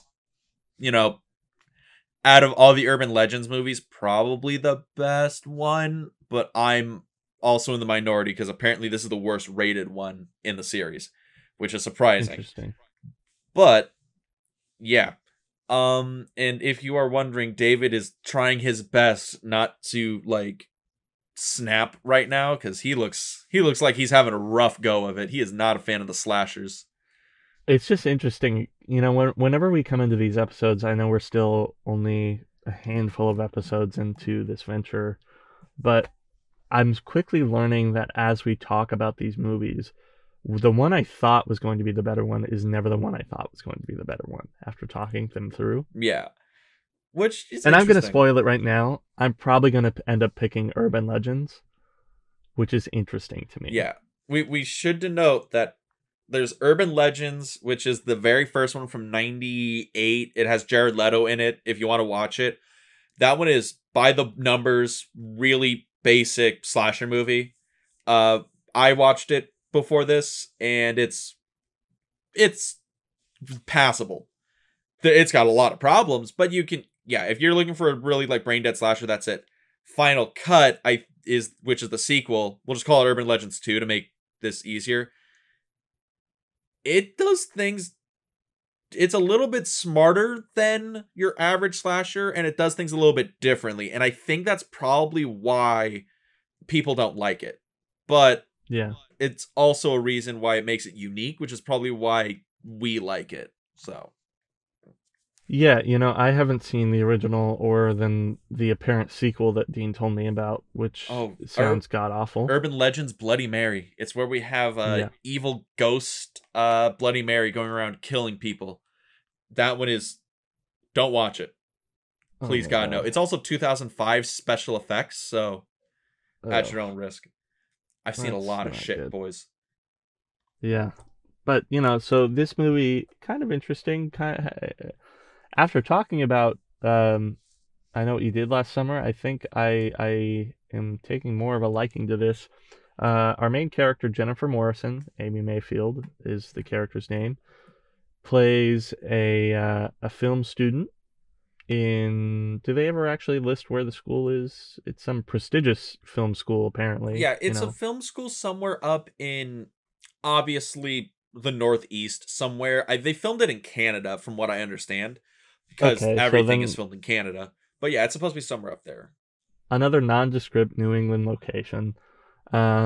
It's probably supposed to be mirroring something like Syracuse University, where a lot of film people go, or whatever. Yeah. And the movie opens on actually an interesting scene. We talk about the opening and closing image. This one, the opening scene and closing scene are kind of, they're interesting. But the opening scene more for this one, because we open on an interesting little slasher scene. There's a bunch of college kids coming home from vacation on a plane. They're going through some turbulence. They're basically doing a whole party in Coach. They're drinking, they're throwing shit around, having a good old time. Yeah, the dorm block has taken over Coach, and there's a more young adult sexual tension going on. A couple are making out and decide to go punch their card in the Mild High Club. Which, again, good on them, all right? God bless America. Yeah, how much fun is that going to be? Well, they pass through probably business class or something on their way to the restroom, and there's some things that are off. First of all, that restroom is big enough for him to go down on her, and she is not cramped at all. Yeah. On top of the fact that they aren't worried at all that business class is totally empty. Also weird. Aside from one stewardess who is seated. Yeah. Then we get the lights flickering, some more turbulence, and yada, yada, yada. There's a killer. Basically, the scene is just an actual scene that's being filmed within the story. It's meta. Yes. It kind of got me a little bit. I thought that was legitimately where the movie began because I had no prior knowledge to what this movie was about. So, score 1 for you. So it's revealed that this whole airplane slasher scene is actually on a soundstage in this prestigious film school. And this film school's got to have some fucking money. Because that setup, that whole soundstage, all that stuff, that's some professional grade shit. Now, I'm film school person, did that shit. David, you did the whole film school stuff. Did we have anything like this? No, Cal State University film schools could never ever have this, and we're next to Hollywood. Yeah, on top of the fact that we're apparently going to the 2 Cal State schools that should be the Cal States you go to for film school. Dean is going to Long Beach, which, namesake of Steven Spielberg, even though apparently he dropped out, and that was Yeah. his experience at the Well, school. he came back and donated a shit ton of money to that school, and like Yeah. our studio, quote unquote, it's like, I don't know, it's an extra large classroom with black on the wall. That's what it is. Or this is another interesting bit of information I learned when I went and did a tour at the school early on before I had transferred. I was apparently told that Christopher Nolan comes back to Long Beach every now and again and picks out a student to be like an intern or something. I've never heard that. Okay, Ever. one of the professors that was giving me the tour told me that, and I was like, "Oh, this is awesome, dude! I love Christopher Nolan," and I never knew if that actually materialized for people because I couldn't find anything about it online. So it's probably just a bunch of bullshit that I was told. He probably did it once because he needed an intern, and he was like, "Fuck it, go to the college and pick somebody out." That's probably what happened. The reasoning they gave me was that the Long Beach apparently focused in on physical film, and that was, Christopher Nolan is a big film stock buff, so it made a little bit of sense to me. Also, Long Beach is not focused on physical film. I've been told directly to not actually use the 16 or 35 cameras at that school. Okay. And they have them, but they're just like, they're very expensive, they're very heavy, and they're very hard to use, so you can't check them out until you're a senior. And then when you're a senior, you're just like, I've had no class to actually use these things, so I just use digital. I actually know how to use the fucking cameras, but I also have to fucking pay a premium to get them fucking rented. Fuck those guys. But yeah. Yeah. Whatever. And then at my film school, apparently we don't even actually have enough equipment in the department, so one of the professors has to donate a lot of the lower level digital film stuff we use. So that's fun. So on that note, people, this film school is a fantasy realm.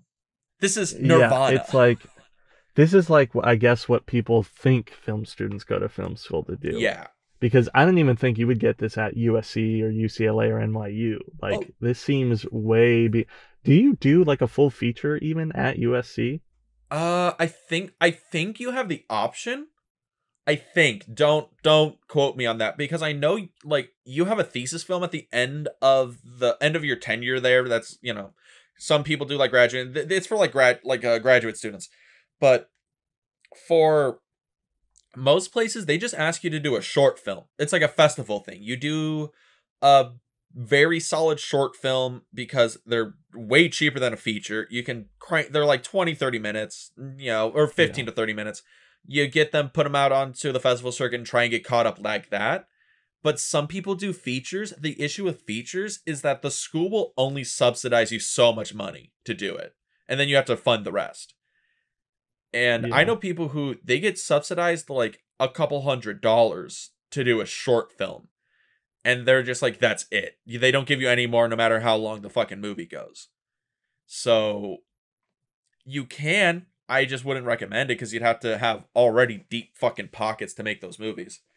But yeah, so that's film school, everyone. You can go to film school if you want to make connections and watch movies. That's the ode. Yeah, you might learn a few things along the way that are useful, but it's probably not a whole lot that you couldn't learn on your own. But that's neither here nor there.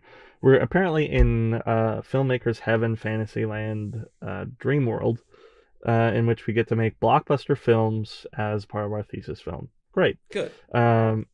And our main character is working on the set, along with all of the other characters. They're this cohort of students that are making movies. The eventual victims that will appear. Yeah, everybody will die by the end of this movie. Lovely. And our main character, Amy, is on her way to the library because she's struggling with her script. Woe is me. I'm boring and I can't come up with a story because I have no life experience. I mean, on top of everything else, this is the problem I had with the movie. I didn't care at all about this character. Oh, you didn't care about Amy? No, I mean, really, when I thought about it, I was like, well, why?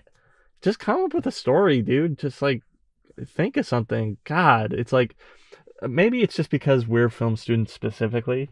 But when I hear somebody who's struggling with a story, all I hear is, I'm too lazy to think of an idea. It's not that hard to come up with something halfway interesting to shoot in a movie. Yeah, I mean, especially at this level. Okay, I get it. She's doing a thesis film, and this is supposed to be, and the whole crux is that the best thesis film gets you this award, and it's super prestigious. yeah. It's the Hitchcock Award, which, by the way, this movie fillets Hitchcock for the entirety of the runtime. Yeah.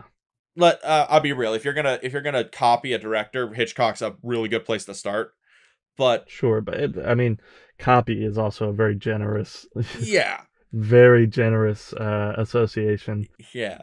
So Um, the whole thing is like, if you get the Hitchcock Award, you get a full ride in Hollywood. You basically, they say you get the Hitchcock Award, you go to Hollywood, and then you just get greenlit your first feature, no questions asked. It's huge, and the 3-picture deal. See, I only want the 3-picture deal for my client. exactly, you only get a 3-picture deal.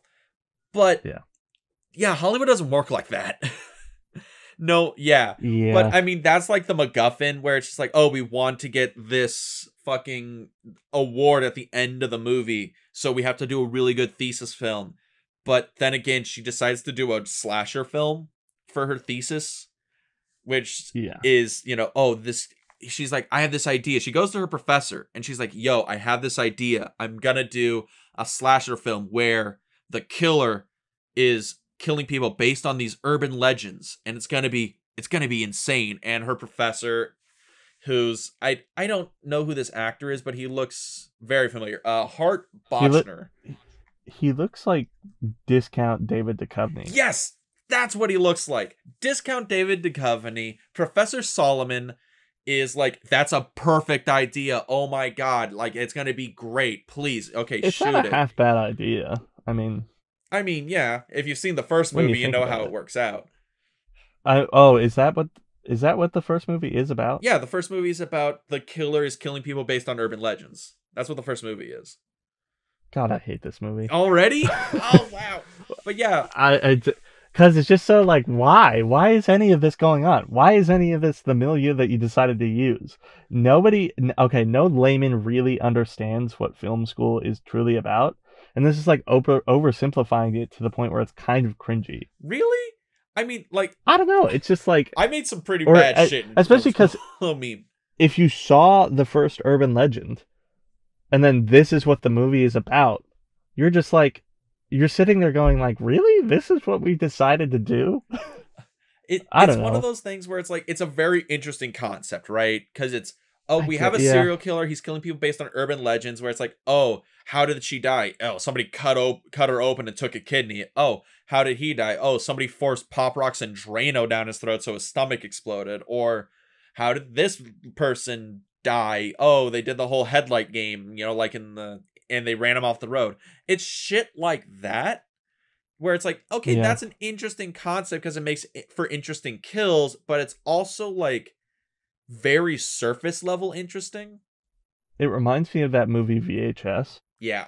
Where it's like a bunch of isolated stories, but isn't VHS, because I haven't ever actually seen it, isn't that movie even still better than this concept? Okay, so with VHS, it's a series of found footage films that is like, oh, these guys break into somebody's house and they discover a VHS tape and they watch it, and it's this series of found footage like horror films that have varying concepts and shit like that. And yeah, it's kind of like that, where it's like, oh, these are isolated stories and they're doing stuff, but it's an anthology movie. Whereas this tries to do that with the kills, but it's like just poured out over the whole movie. And the biggest issue with Urban Legends Final Cut is that the first movie in the series did all the noticeable urban legends. Did all the good ones that you can think of. Babysitter and somebody's upstairs with the phone. Did that one. Pop Rocks and Soda did that one. Like the Headlight Gang Initiation one, they did that one. The boyfriend being the boyfriend in the girlfriend in the car with the man in the hook, they did that one. Like, yeah, they did all the good ones, and then Final Cut kind of had all the leftovers. So that's why some of the Yeah. kills are a little weird, but they're they're more interesting because I think the film around the kills is more interesting. But I digress. I'm just ranting at this point. Let's move on. Valid digression. So I guess to move it along, she gets her film greenlit, supposedly, or whatever you want to call it, and Little Miss Blondie gets to go make her movie. Great, Good fantastic. She stuff. gets her friends together. We're gonna get this movie going. We cut away to this scene with a random character of a lady who's gonna die as like The opening shot, but I think what her thing is, she was like an actress for a previous guy's film. Like the guy she's talking to, like she was an actress in his film. I think that's what it was. Oh, what was the guy she's talking to? Travis? I can't remember. Yes, that was Travis. Okay, that's the connection then. Yeah. So this kind of makes sense, I guess, once we get the ending, and maybe it's a bit of foreshadowing now that I think about it. But the basically, a lady is at the bar with Travis. Travis is one of our main characters, kind of. I mean, a guy that matters in the story. Travis She's goes home for the night. She's on her way back to L.A. She gets her drink roofied. Um, though I think Travis also gets his drink roofied. I don't know because it's weird Well, because Travis they plant doesn't drugs feel in good. 2 drinks. Oh fuck, you're right. Yeah. So yeah, I think they both get roofied then. Yeah, Travis has his drink and he's not feeling good, and I think that's what it is. He's not feeling good, so he's gonna catch a cab and go home. And then she's Okay. over there because she hasn't like started like going yet or started like finishing her drink, and then she's like, okay, I should probably go grab my coat. And then she goes, Yeah. and they go like 2 separate ways. That's what happens here. And the lady, she's in the coat room, and then suddenly she gets attacked by some masked figure. Yeah, who we think is one person, because there's a guy on the set who was like he was the director from the opening scene, I think, right? Yeah. He was the director from the opening scene who just his shtick is that he is just a total douchebag. Yeah, basically he's a snobbish film elitist, and he comes up and calls Travis a snob or whatever, a spaz or something. So that's who we think abducts the girl, because it seems pretty apparent that that's what they, it's just another misleading point, because again, this movie, the plot in this movie is very messy because of how many MacGuffins, red herrings, yada yada yada that they tried to do, because apparently this whole movie is just supposed to be a Hitchcock fan hour. Basically. But that beside the point, the girl who is roofied wakes up with her kidney out in some dude's random house, and she's basically going to be meat for the dog. She tries to escape, is unsuccessful, is fed to the dog anyways. She gets decapitated in their windowsill. And Whatever. yeah, first opening kill. It's interesting. I think this is one of the only kills that actually deals with an urban legend. Gets Rufy at a bar, wakes up in a bathtub full of ice with your kidney missing. But yeah, other than that, the only urban legends we come back to for the actual kills. Well, I don't think we actually get any more for the actual kills. The other urban legends are within the movie that our main character is making. Yeah. So that's kind of like it's our foreshadowing scene. Every horror movie, monster movie, slasher, whatever you want, has a foreshadowing scene, and this is where we get it. Killer means business. This is what the stakes are. Let's move on. Yeah. This is what you should expect. And we do move on. The production for Amy's movie begins. They are on set for the first scene. Wait a minute. Does the production begin, or does Travis kill himself first? I believe what happens is, so Amy goes to see Travis because she wants his opinion on her script, which honestly, I'm proud of this girl because she wrote a script in a day, 2 days, something like that. Mm. Full script. goes to Travis to be like, hey, can you read this? And Travis is super depressed because he just did his big, awesome thesis film, whatever, and he got like a C- on it. Even though everybody says he's the best filmmaker at the campus, all this other stuff, yada, yada, yada.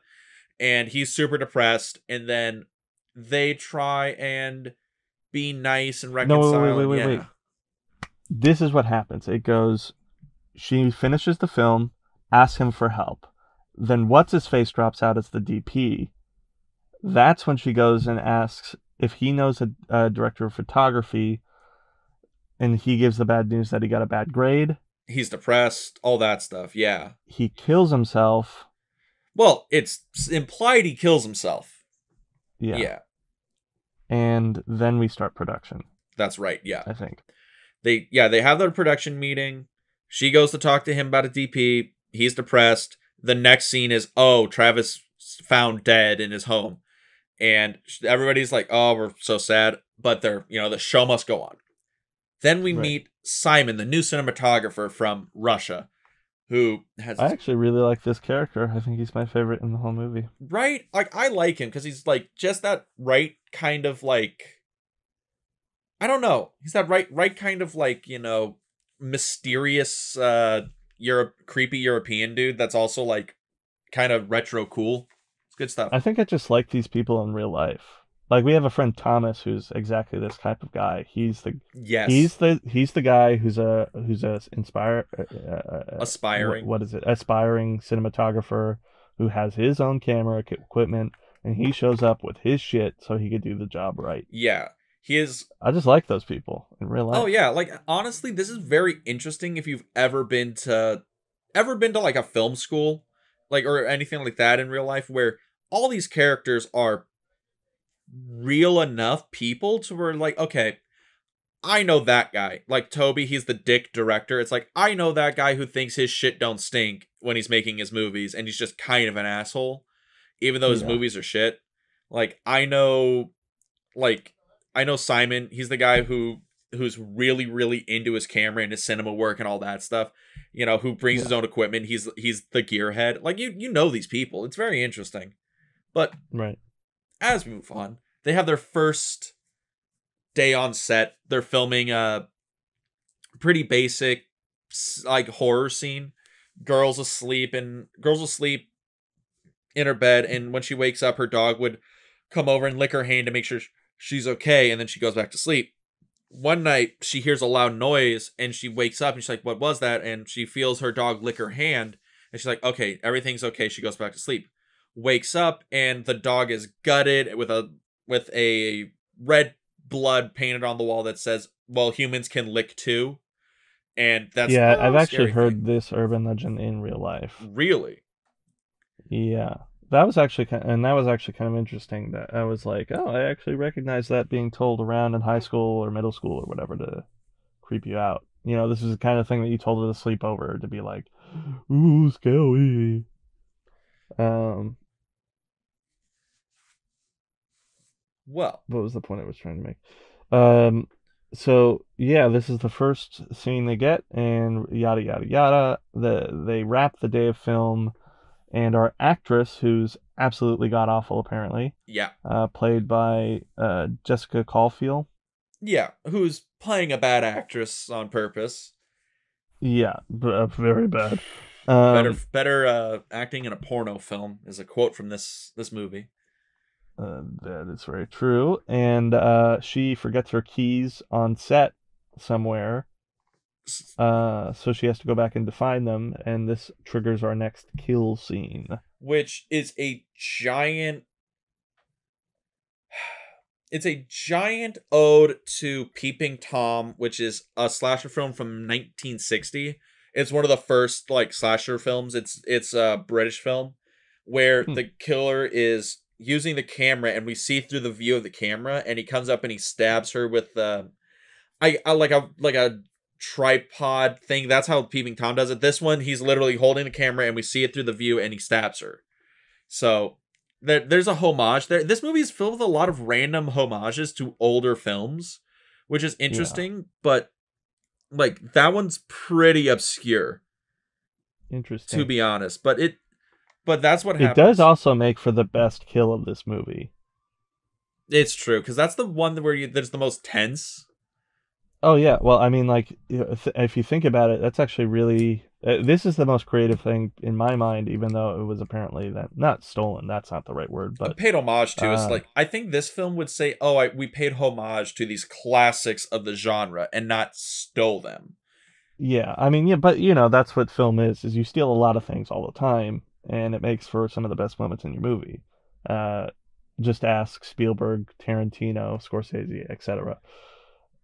All of them steal things all the time, and it makes that's how they get their shtick. So perfectly valid. I like this scene a lot because the idea that the killer makes a snuff film at film school and then shows the reel while they're all in the real room is so creepy, Yeah. you know? And that was a level to which, like I had a problem with in the other film, in which the creepiness and mysteriousness is ripped away at the conclusion. Anytime you can make a horror film and keep that mysteriousness in the story, is when you're doing your job right, because that's the fear of unknown is the connection to all fears, right? Yeah. I mean, when you really think about it. So why would you take that away when I don't know what the point I'm really trying to make is, but the Basically, point this being, this movie actually did something clever that got to you, and yeah, it was very interesting. A good it is scene. very tense. And the next scene where it's the payoff from it is very good. It's Yeah, very intense. It's very scary because it looks like a snuff film, and it doesn't look pretty. Is the thing, which I think is yeah. like the big part about that scene. And I'll hand it to the plot. There's an explanation for why nobody believes Amy that this might have been a real kill because what's her face, woman who was killed in the scene, bad actress Sandra, Sandra, yeah, is supposed to be going to L.A. because she's playing a coma patient on ER. Fantastic. good on her, just getting that career off the ground.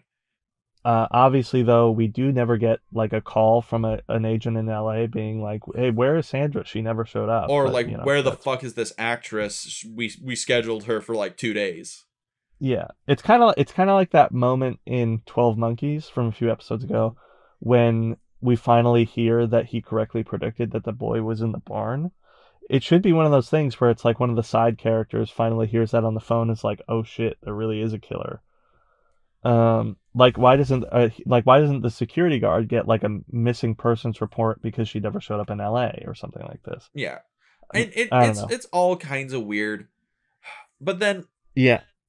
as it goes on, Amy is now convinced that there's definitely something wrong here because she didn't film that. No one's opting to filming it because we see Sandra and everybody else assumes like, okay, she's filming it for her reel. But Amy, she's like, no, there's something wrong here. The game is afoot. And I think that's when we as the audience are like, okay, we have our first kill that actually has some level of, well, what's going on here? Where we as the audience start trying to figure out who the killer is. And as it goes on, I think after this is when we do the New Year's thing, right? Where they're doing the whole countdown to New Year's, everybody screams, but because they were screaming, no one could hear the person being brutally murdered in the room next door. Right. And this is where our lovely boy Simon is unfortunately murdered. My man. Um, Too bad because that was a short-lived tenure in the story. Um, and they she hears Oh, apparently wait. for I some almost reason. forgot. Because right before this is where we get hashtag plot device cinema. So Amy, she finds out that her boy, uh, was it Trevor or Travis? I can't remember his name. Where her boy Travis dies, and she goes and is like, "Oh, I'm so sad." She goes to like mourn his death where he died, and that's where she finds his twin brother Trevor. And Trevor, Right. yeah, oh, I saw that. Everybody who can't see this is David heard that and he looked away like somebody just farted in an elevator. He feels sick to his stomach about this point. His Because it's just so. Well, like when I think about it again, thinking about the resolution, Mhm. why? You know, you're just like, why did that need to happen? why did this character need to exist? Other than misdirection, which literally makes it, I think, a MacGuffin at that point. Hmm. It I don't it's know. very weird because Trevor shows up and he's like, I don't think my brother killed himself. Like, he wasn't that kind of person. There's something wrong here. There's something really messed up. And Amy, already suspecting something's wrong with Sandra, rolls with it and is like, you know what? I think there is something wrong here. We should team up and figure this out. And then Trevor kind of, I don't know if he like fucks off for like the next half hour, or if he's on his own investigation, or if he's just like, just big chillin', I but don't know. whatever. Like it's kind of misdirection theater at this point because he's made out to be like this kind of this hurt and damaged soul because his brother supposedly killed himself, and then he thinks that his brother didn't kill himself. And it's one of those things where it's like it's misdirected to be like, is he the killer or is he just depressed? And it's just like, well, if he is just depressed, he's kind of a dick about it. I mean, I mean, like it's not. people deal with depression in different ways, but yeah, no, he doesn't come off. He comes off as like more angry, and I just feel yeah. like this storyline could have been solved by that one asshole director. Oh, Toby. Yeah, he could have filled this void in that he could have been the guy, or even one of the other friends, like Vanessa, played by Ava Mendes, could have been the friend that is like she's trying to convince everybody that there's a killer, but they all think that what's his face killed himself, and that what's her face is just missing in California, and then that's when they get the missing persons report from about Sandra, and then one of the characters is convinced that there's a killer on campus as well, and then that's when the enemies close in. It's just like why did we have to make all these misdirections only to be disappointed at the end? It's one of those things where it's like a misdirection is good, but it has to, one, make sense, and two, the payoff has to make the misdirection worth it. But we'll get to that in a minute, because now we're getting to the point where our boy Simon, the facsimile of Thomas, is killed during filming. Right. And Amy catches, apparently this mic is so powerful that it can catch a murder through concrete walls. Like 4 stories up. Yeah. So she catches the sound of his murder on the mic. Nobody seems to believe that she caught his murder on the mic, even though she's apparently recording. So I don't know why you wouldn't play the recording of the murder back so that everybody can be convinced that somebody's being. So let's go break this down. We'll break it down now. So what's happening is they're filming a scene where the whole crux of this scene is that somebody is being murdered during a campus-wide ritual. So Okay. at New Year's Eve, or like at New Year's, everybody's on campus or home for the semester. They scream at the top of their lungs right when the bell rings, as like a getting stuff out of their system kind of thing. During that scene, somebody's supposed to be getting murdered in the next room or whatever, and no one can hear the screams because everybody else is yelling. Now, in this scene, she's recording the screams for everybody, and then when everybody in the room stops screaming, that's when she hears Simon hollering for help and screaming and pain and all that stuff. And yeah, and it's a separate like change of recording, because you hear his voice saying, help me, ah. And yeah, I don't know why the fuck she doesn't play that recording to somebody. Actually, to your point, yeah, fuck that scene.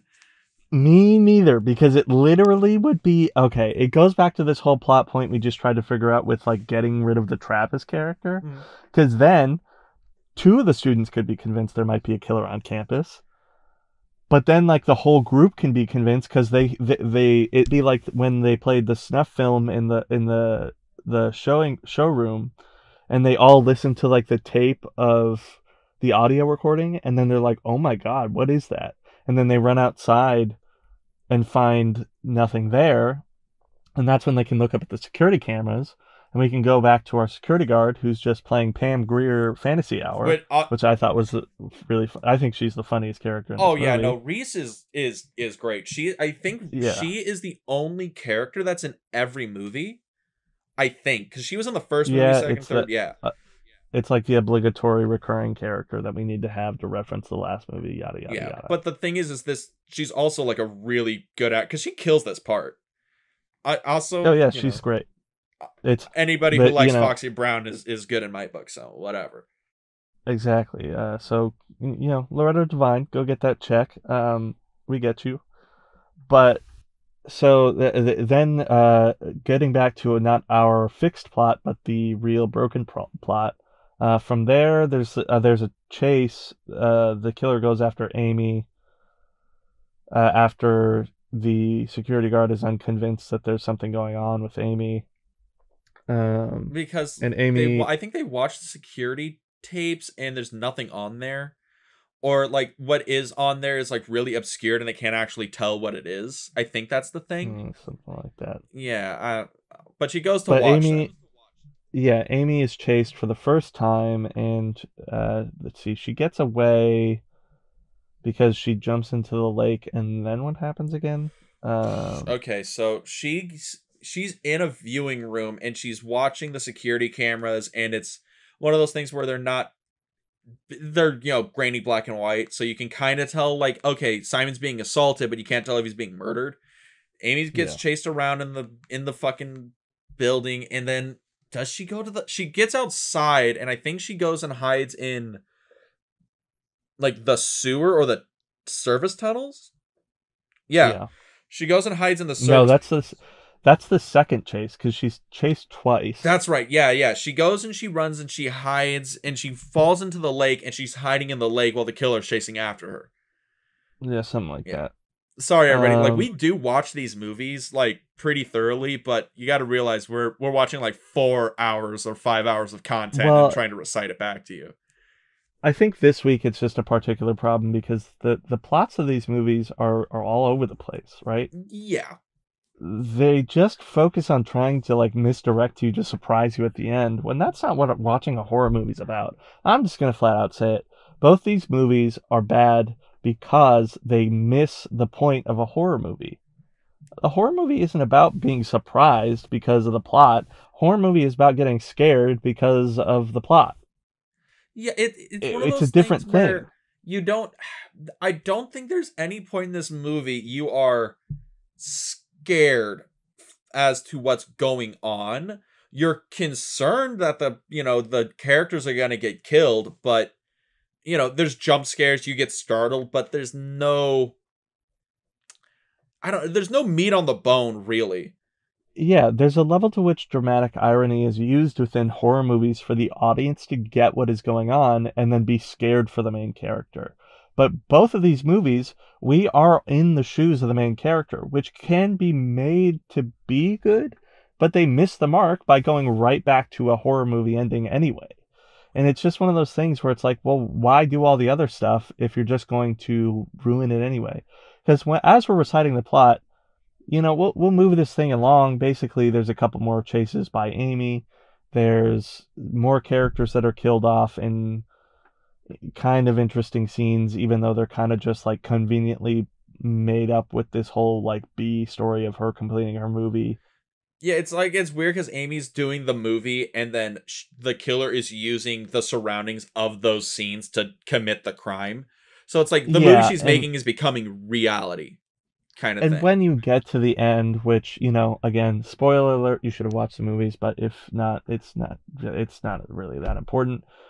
The person who's the killer at the end is obviously the professor. Which is not even that obvious because he fucks off for like an hour and a half at his movie. There's even less reference to it in the beginning than I Know What You Did Last Summer, because basically all we have to go on is that Travis was a brilliant filmmaker and somehow received a C-, and then kills himself. which I guess when you reconnect the dots and like the puzzle pieces, yeah, it all makes sense, because what's his face staged a suicide and then needed to kill everybody on the movie, because if he steals the movie and anybody who worked on it says that it's not his movie, then he can be framed for murder. Yada yada Yeah, yada. so Fine. what's going on is like, okay, this is where things get his motivation and his reasoning. This is where everything collapses on itself when you go down and dirty and think about it. So Travis makes brilliant film, masterpiece. Professor sees it and he's like, this is absolutely a great film. This is going to get you all the way through in Hollywood, which, I mean, he doesn't actually know that, but we'll say he's really sure. It's really fucking good. He decides, okay, he kills Travis to steal the film because he doesn't want to be a teacher anymore. He wants to go out in Hollywood and like actually live his dream. He wants to be a filmmaker. But then he realizes, well, if anybody ever sees this, I'm ruined, because they're going to be like, well, that's Travis's movie. Travis died. You probably killed Travis. So he has to kill everybody who worked on the film. Yeah. But guys, if you didn't know, shit tons of people work on films. And if his film, even if it's a film school, whatever, it is probably a lot of people who knew what that was. He probably had a script. He probably showed it to, I don't know, half a dozen people that weren't even on set. There's probably a bunch of PAs, bunch of like lower classmen who just showed up to like help on a shoot day. Like he would have to kill like 30 people minimum to do this. On top of all the people that didn't work on the film and knew what the story was about. Yeah, like probably every other teacher he had.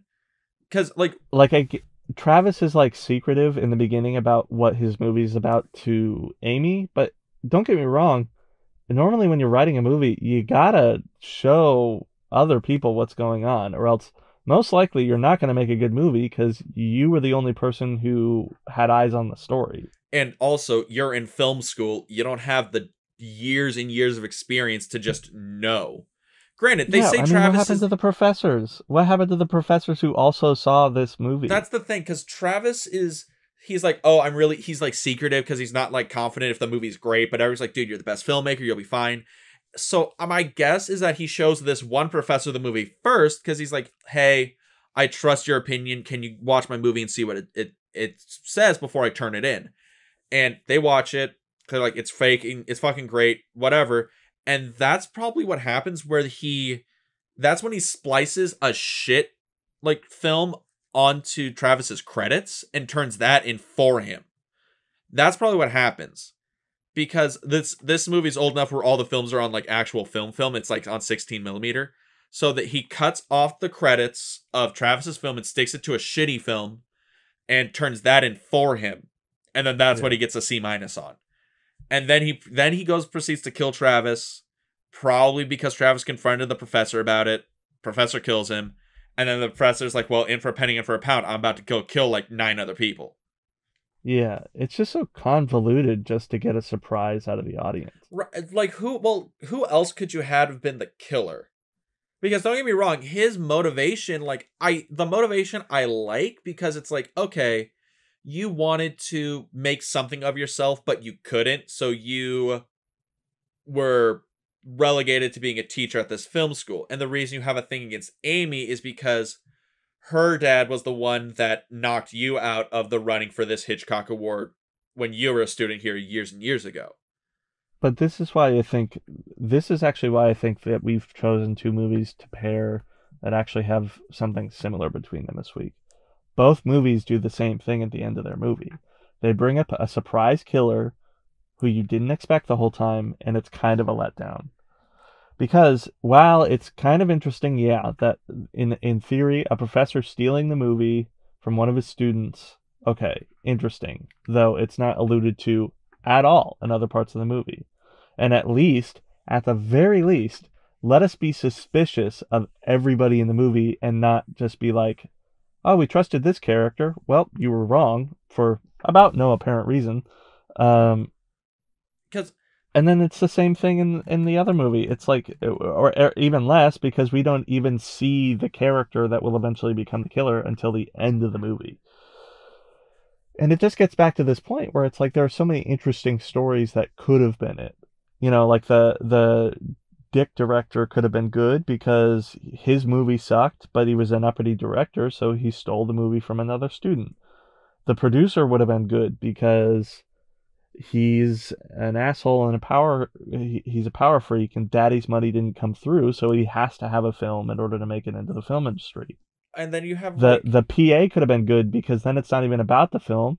It's about not being let into the industry per se, or this circle of people who are a part of the industry. Yeah, like there is this character that I think they want to try and make the red herring like he's the killer. But yeah, it's one of those things where it's like, I think it's one, if that was their point, it was too subtle for their own good. Or because he doesn't have a lot of lines, because he's this weird kid. He's, long blonde hair, got, the blonde mustache, whatever. And he's their constant PA. And you see him show up throughout the film, and everybody's like, oh, he's been here for years. He's just never been good enough to graduate. So his parents just keep letting him go there. He's supposed to be like a couple years older than everybody else. And his whole thing is he is a lifelong assistant. He's not a director. Yeah. He's a lifelong assistant. And you're like, okay, that's an interesting thing. Like, maybe he's resentful for all these people who are like, they have bright futures ahead of him, and he wants to snuff their bright future because he wasn't going to get there. But then that's not really good. And then you have the two like horror, like gore guys, Stan and Dirk, who are the prop makers. And I had a suspicion where it's like, if this movie was done in a slightly different way, where we see they could have been the killers, quote unquote, where it turns out that they're actually just really good at their work, and they were making a demo reel through Amy's film, and they didn't want to let her know about it because I guess like they're just in a different department or some shit, and they were just stealing equipment. But that would have been like a really bad like Scooby-Doo ending. So now that I say that out loud, it's kind of whatever. But that could have been a thing. Then you have Ava Mendes, who is like has the hots for Amy, but like she's not suspicious at all. Like, I don't know. This whole movie, we have a bunch of characters, but we're not suspicious of any of them. Let me ask this question, and I'm gonna. There was a while ago, I kind of did a lot of like reading of scripts on Reddit, right? Yeah. I was a part of that community, and every now and again, you go on there on like, r/screenwriting, r/script exchange, and you read somebody's scripts in exchange for them reading yours. There was this really good horror slasher idea that somebody had, and I don't know where that guy is or what he's done with the script.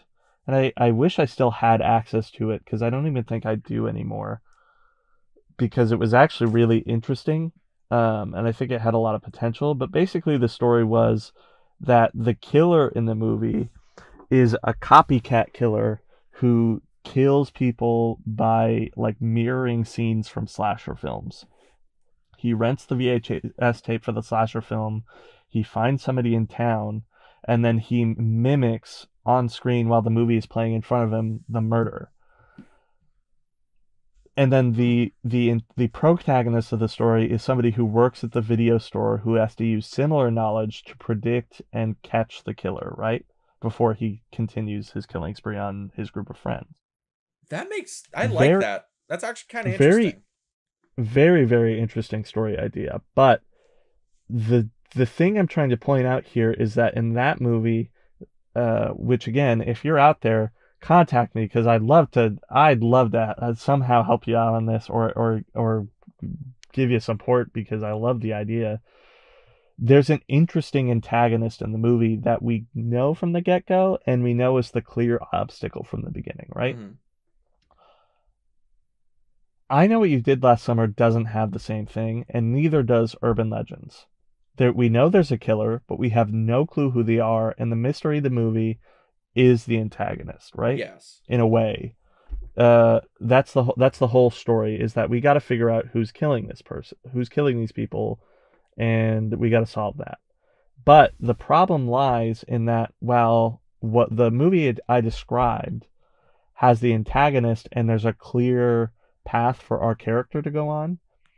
The movie devolves in these two movies because the mystery, it's just about the mystery. It's not actually about anything, right? Yeah, it's one of The those writer came things. up with a mystery, and as a result, we don't really know where the movie's going to go. Yeah, okay, because that's the thing. Because I'll go back to Halloween, because I think Halloween is the standard by which all other slasher films are judged by, which Right. is good standard. But we know from the get go who the killer is. It's Michael Myers. There's no mystery. It's literally this force of nature versus these unsuspecting kids, and the tension is the suspense. It's like, well, where is he? Is he around the corner? You always have that looming threat of, is Michael Myers, are we seeing these people through Michael Myers' eyes or the camera's eyes? Is Right. Michael Myers behind the door? Is he not? And it's that tension. And then when he goes on the killing spree, that's when it's like, oh my god, like he's actually doing it, and you get that cathartic release of like, oh, okay, now we're just now we know. And then you have Laurie come in, and it's that whole tension rebuilding again. You have the chase scene. It's very well crafted. John Carpenter is the master of like these genre horror films. Like he's done this, he's done The Thing. Like he's good at his job. And then you Right. have like even Nightmare on Elm Street. We know exactly who the killer is, Freddy Krueger, and it's the issue of this force of nature versus these like unprepared, unsuspecting kids, and it's them trying to fight back and outsmart him and beat him. Friday the 13th, it's the same thing. These Right. staples of the slasher genre, the trinity, as you will, Friday the 13th, Nightmare on Elm Street, Halloween, the trinity of slasher films, they all have the same basic premise. These unstoppable killers are let loose on these unsuspecting teens, and these teens have to use their wits, guts, or smarts to get out of it and survive. Most of them won't, but there's always somebody who's somehow figures out a way to beat the killer at the end of the movie. This movie, it's not about this unstoppable killer versus these unsuspecting teens. It's these unsuspecting teens are being slaughtered by some rando person, and the whole crux is them trying to figure out who it is, and it turns into a mystery plus a slasher movie. But the issue is that the mysteries aren't very good. If we're being Yeah, honest. it doesn't go anywhere. Yeah. It's the thing is, if you're gonna do, you can do a mystery story and a slasher story. Like Scream did that, and I think Scream's probably the only one that did it well. And even then, like it's only because the twist only kind of sort of makes sense when you watch it twice. Yeah. Which, hey, want to hear my opinions? Watch the Film Club podcast. Will be hopefully released soon. But yeah, and I think that's the problem is these movies take points from Scream, where we're gonna be smart and we're gonna be a mystery slasher film, but the mystery slasher is that the slasher is somebody who you don't see for the first hour of the movie. Yeah, and you know what's interesting about you bringing up Scream finally, because this whole double feature, as we kind of started, even though it was by accident, we started with a discussion about post-Scream films. Mhm. And there's kind of an interesting thing going on here about how post-Scream films are failing to do what Scream did, which is make an interesting mystery that actually has a coherent ending Yes, that says something about the story. and with likable characters, with good setups, there's suspense. There's actual things going on in there, and that's a credit to Wes Craven as a director, because he's Yeah. one of the directors that basically solidified the slasher genre. Nightmare on Elm Street fame, Hills Have Eyes, Last House on the Left. The guy's he's got chops in the horror genre. He's got big chops in there. Yeah. I mean, he's probably as prolific of a horror slash suspense writer as, well, Stephen King at this point because of the prolific nature of his work. Yeah. Granted, And the apologies. genius and expertise he has on his work. Also, God rest his soul, Wes Craven. We lost him too soon. That guy honestly, he hadn't made very good horror or slasher movies in many years since, Scream came out and all that stuff, but I think he probably still had enough. He was the elder statesman in that genre that was still kind of working in it. So Yeah. and I think that's probably what these movies really needed, was a good established director in the helm who knew what they were doing. Cuz I think that's probably what it is they didn't, both these films feel like the director was trying to go for something that wasn't theirs, right? Because this Urban Legends Final Cut is by John Otterman. Yeah, John Ottman, who he's done some other stuff. He's oh god, he's basically just a composer. What the hell? Oh god, he only has, this is his only film. This is the only feature film is Urban Legends Final Cut. Yeah, I'm not surprised. Yeah, right. And his whole thing is, because I listened to the director's commentary for this film, and his whole thing, he wanted to pay tribute to Hitchcock and all the films that he liked, but it feels very much that he is taking from Hitchcock without contributing anything original. And yeah, well, you made a really good point a second ago about how both these directors and writers or whatever tried to do something that wasn't theirs. I mean, I Know What You Did Last Summer is literally just trying to take an interesting premise that could work, but then try to capitalize on the genre boom of the time, right? yes, And then Urban Legends is just shoving a bunch of shit that you like into a movie, expecting the audience then to like it, which is like cardinal sin for an artist to do in anything, really. Like, you should never just assume that the audience will like what you like. Always write for the audience. well, maybe not right for the audience, because I think that's a thing where you have to be true to yourself as an artist. Which I think Final Cut, he's trying to be true to himself as an artist. He's like, I love Hitchcock. Hitchcock is my bag, and I very much enjoy the suspense. I enjoy like that kind of deal, but it's, you can offer stuff up that you love, but you have to make it your own. You have to, like, subvert it, make it original, make it work. And I don't think he reaches that point, because he's not taking these tropes and these scenes and these stylistic choices, and he's not making them his own. He's just like, exactly. He's trying to make an impression. Yeah, it's just about what he likes in the end, and it's like, I don't know. On that note, I guess, I Know What You Did Last Summer, the director of that film, Jim Gillespie, that was his first feature film from a studio, and after that, he's not done much since. So, and you know what? I think maybe it's time to wrap this up and get into, because we've kind of been discussing it for a few minutes now. Yeah, the back and forth, which is better, which is worse. Now, and sorry we kind of cut off Urban Legends Final Cut, but I think you guys get the point. It's that the film ends, we have the reveal of the killer. It makes kind of sort of sense in universe logic, but in real life logic, it's really weird. It's just kind of bunk, yeah, at the end. I mean, so David, since I think you had hopes of Final Cut being your favorite, and then we talked about it, and now you're lost in the world, floating adrift, as it were. Where shall you land? Honestly, it's almost a coin flip, but it's kind of still in favor of one, and that one is going to be I Know What You Did Last Summer. I Know What You Did. You changed your mind. Oh my! I did. That was my one going into the podcast. In the middle of it, I almost changed my mind, and then I changed my mind back because, well, at the end of the day, before we go, I need to know, why did you go into this thinking I Know What You Did Last Summer would be better? Kind of the same reason that I'm coming out of it with is that the building blocks for I Know What You Did Last Summer are still better than Urban Legends. Like, the premise itself is still interesting enough for me to be like, okay, yeah, that could be an interesting story, and until a certain point actually makes me want to watch this movie. But then, obviously there's that de-evolution.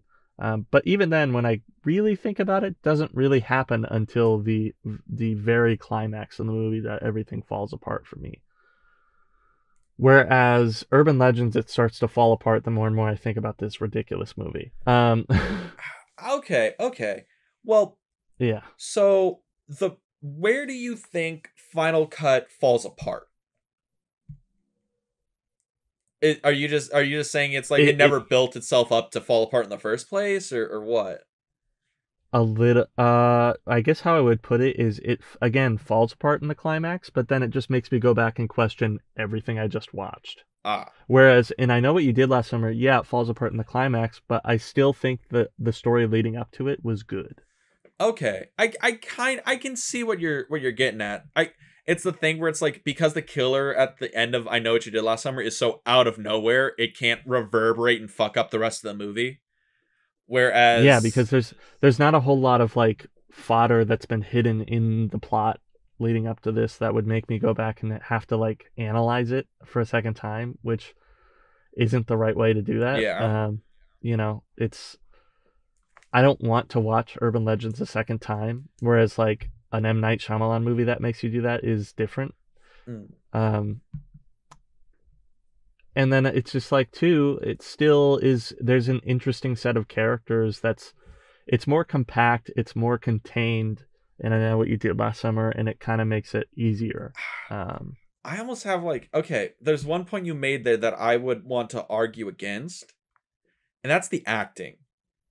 Because you said that I Know What You Did Last Summer had better acting, and I don't think it does.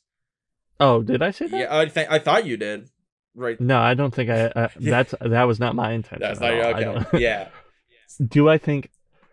I think Sarah Michelle Gellar did okay. I think Jennifer Love Hewitt did okay. I liked actually the guy that played Barry because of what Barry's character was. But at the end of the day, I do think it was all just a bunch of like teen fodder. Yeah. It's not good acting by any, or not to disparage anybody who worked on the movie, but it's not anything I'd give an award to. Well, or whatever, I guess, okay. So I see where you're coming from, but I think I gotta be that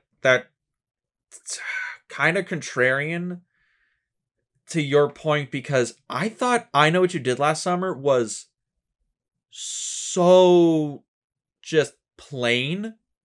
I couldn't groove on it.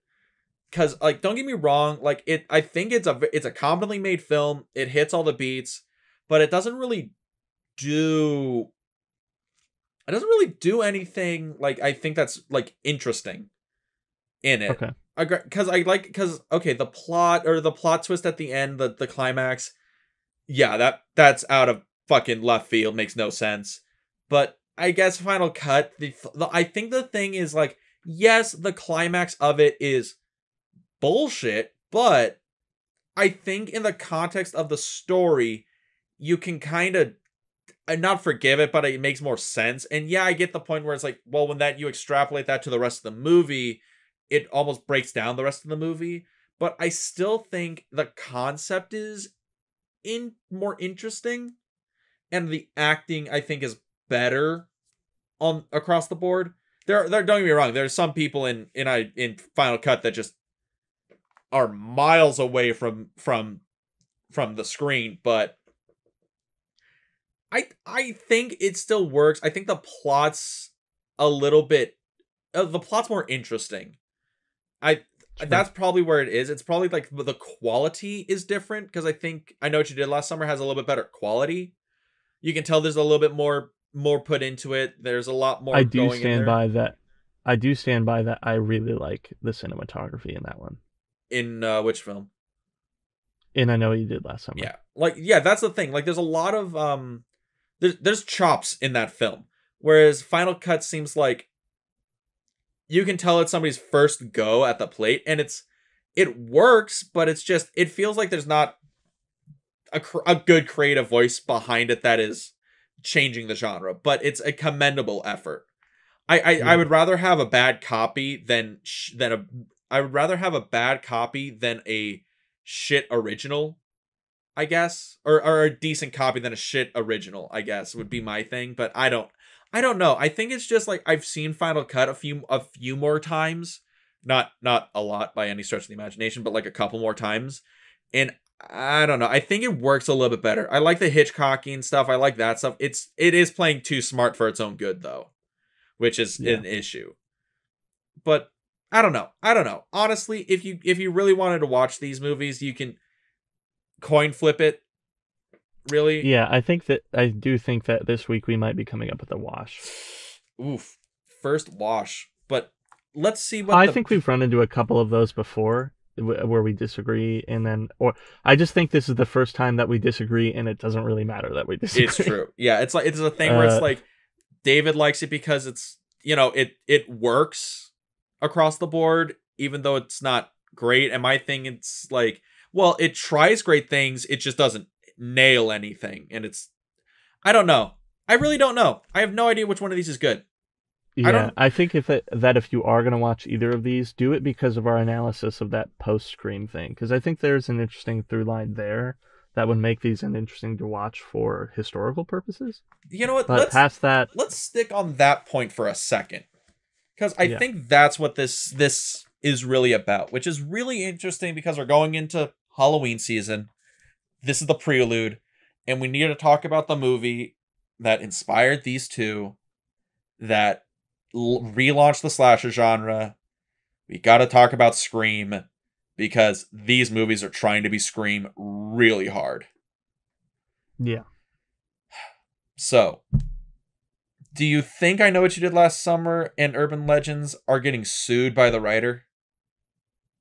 No, I don't think they're getting sued, but laughed at, if anything. Yeah. I Know What You Did Last Summer probably isn't being laughed at, because now it's a legitimately famous movie. I mean, within the horror genre, people know this movie, know what it is. It's been parodied. People probably actually enjoy it. There's probably people out there who think it's genius on some level.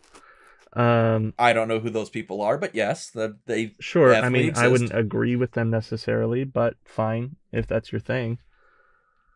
Urban Legends is, I mean, it's a sequel to a movie even still, so who knows if people even remember this movie. Urban Legends Yeah. so usually when people say, oh, you remember all those like really bad meta horror movies that came out after Scream? It's I Know What You Did Last Summer is usually what everybody says, and everyone forgets Urban Legends. Yeah, it's not to be too mean about it, but it's a step away from like straight to DVD type of movie, I think. Yeah, Yeah. I think that's the issue.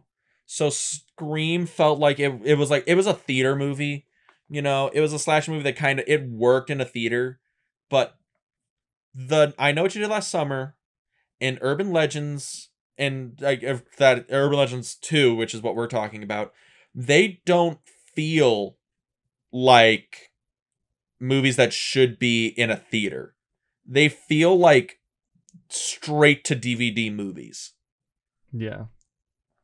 They're like straight to DVD I'd movies agree that with that. actually nailed like a half decent cast, right? Yeah, because I would still argue that I Know What You Did Last Summer has merit to be something. It's just that the execution didn't follow all the way through. There's something about that movie that just still feels legitimate in my mind. I don't know, but let's move this thing along. We've kind of gotten to our consensus on this thing. Let's get to the real reason we're here. What deleted scenes did you want to see from these movies? Oh God, I can write a book about it. Please go first. Go first, because like we went through this whole plot and we were like, well, what if this happened? What if that happened? This would have made way more sense. So like, what did you get? Yeah, I think what I really would have liked to seen is the killer being revealed at the end as being the owner of the gym, the athletic club that Barry attended. And really the reason he killed all these kids is because he was annoyed by them and how stupid they all were. So He's just like, you goddamn curmudgeon kids ruin my goddamn lawns. yeah, and it was just one of those things where he's like, of course I had to kill Barry. You know how annoying it was every time he comes into the gym? He slams weight like no other. Don't It's slam like the weights. God damn it. I'm he's trying the to guy sleep. who comes into the gym and constantly tries to knock the bag off the wall. It's like, come on, dude, this is getting too much. He's basically the precursor to the Lunk alarm at Planet Fitness. Jesus Christ. Yeah. It okay.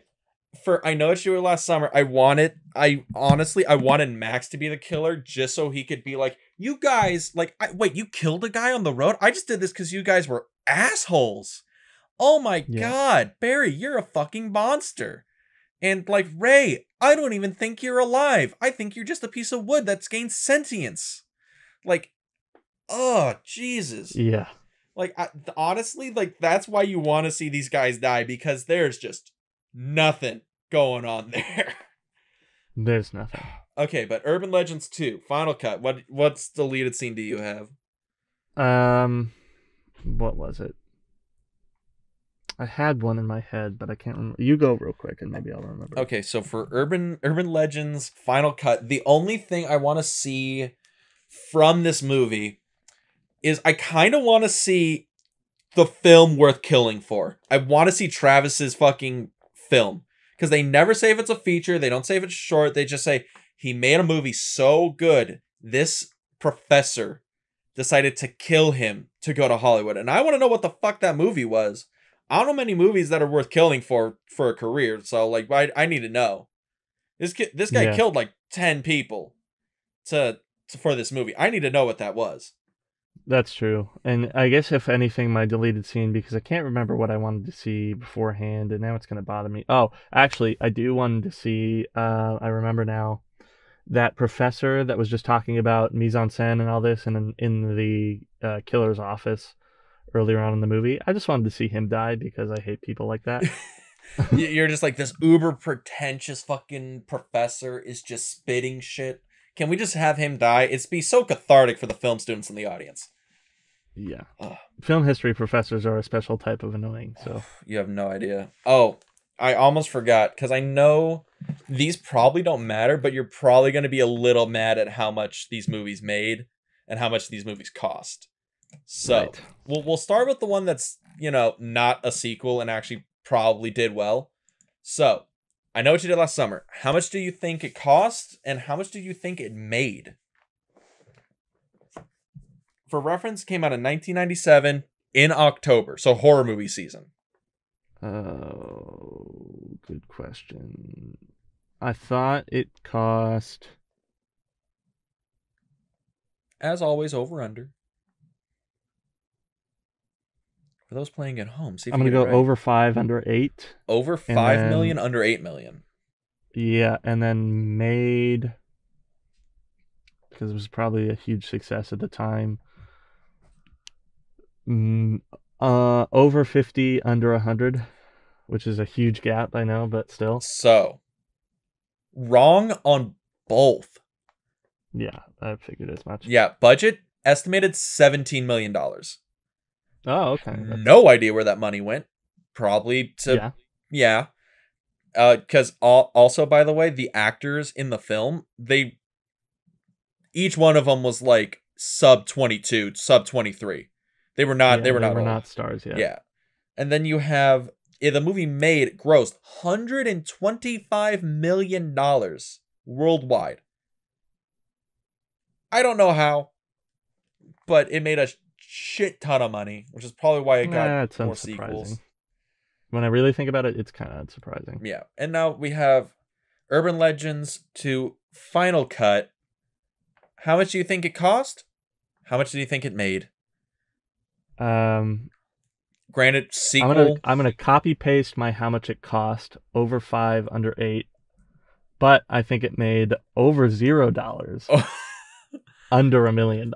Oh, you think this flopped? Like, I do think it was a flop. Okay, now, letting you know, this came out in September, not October, so close enough to the Halloween season, but not in it.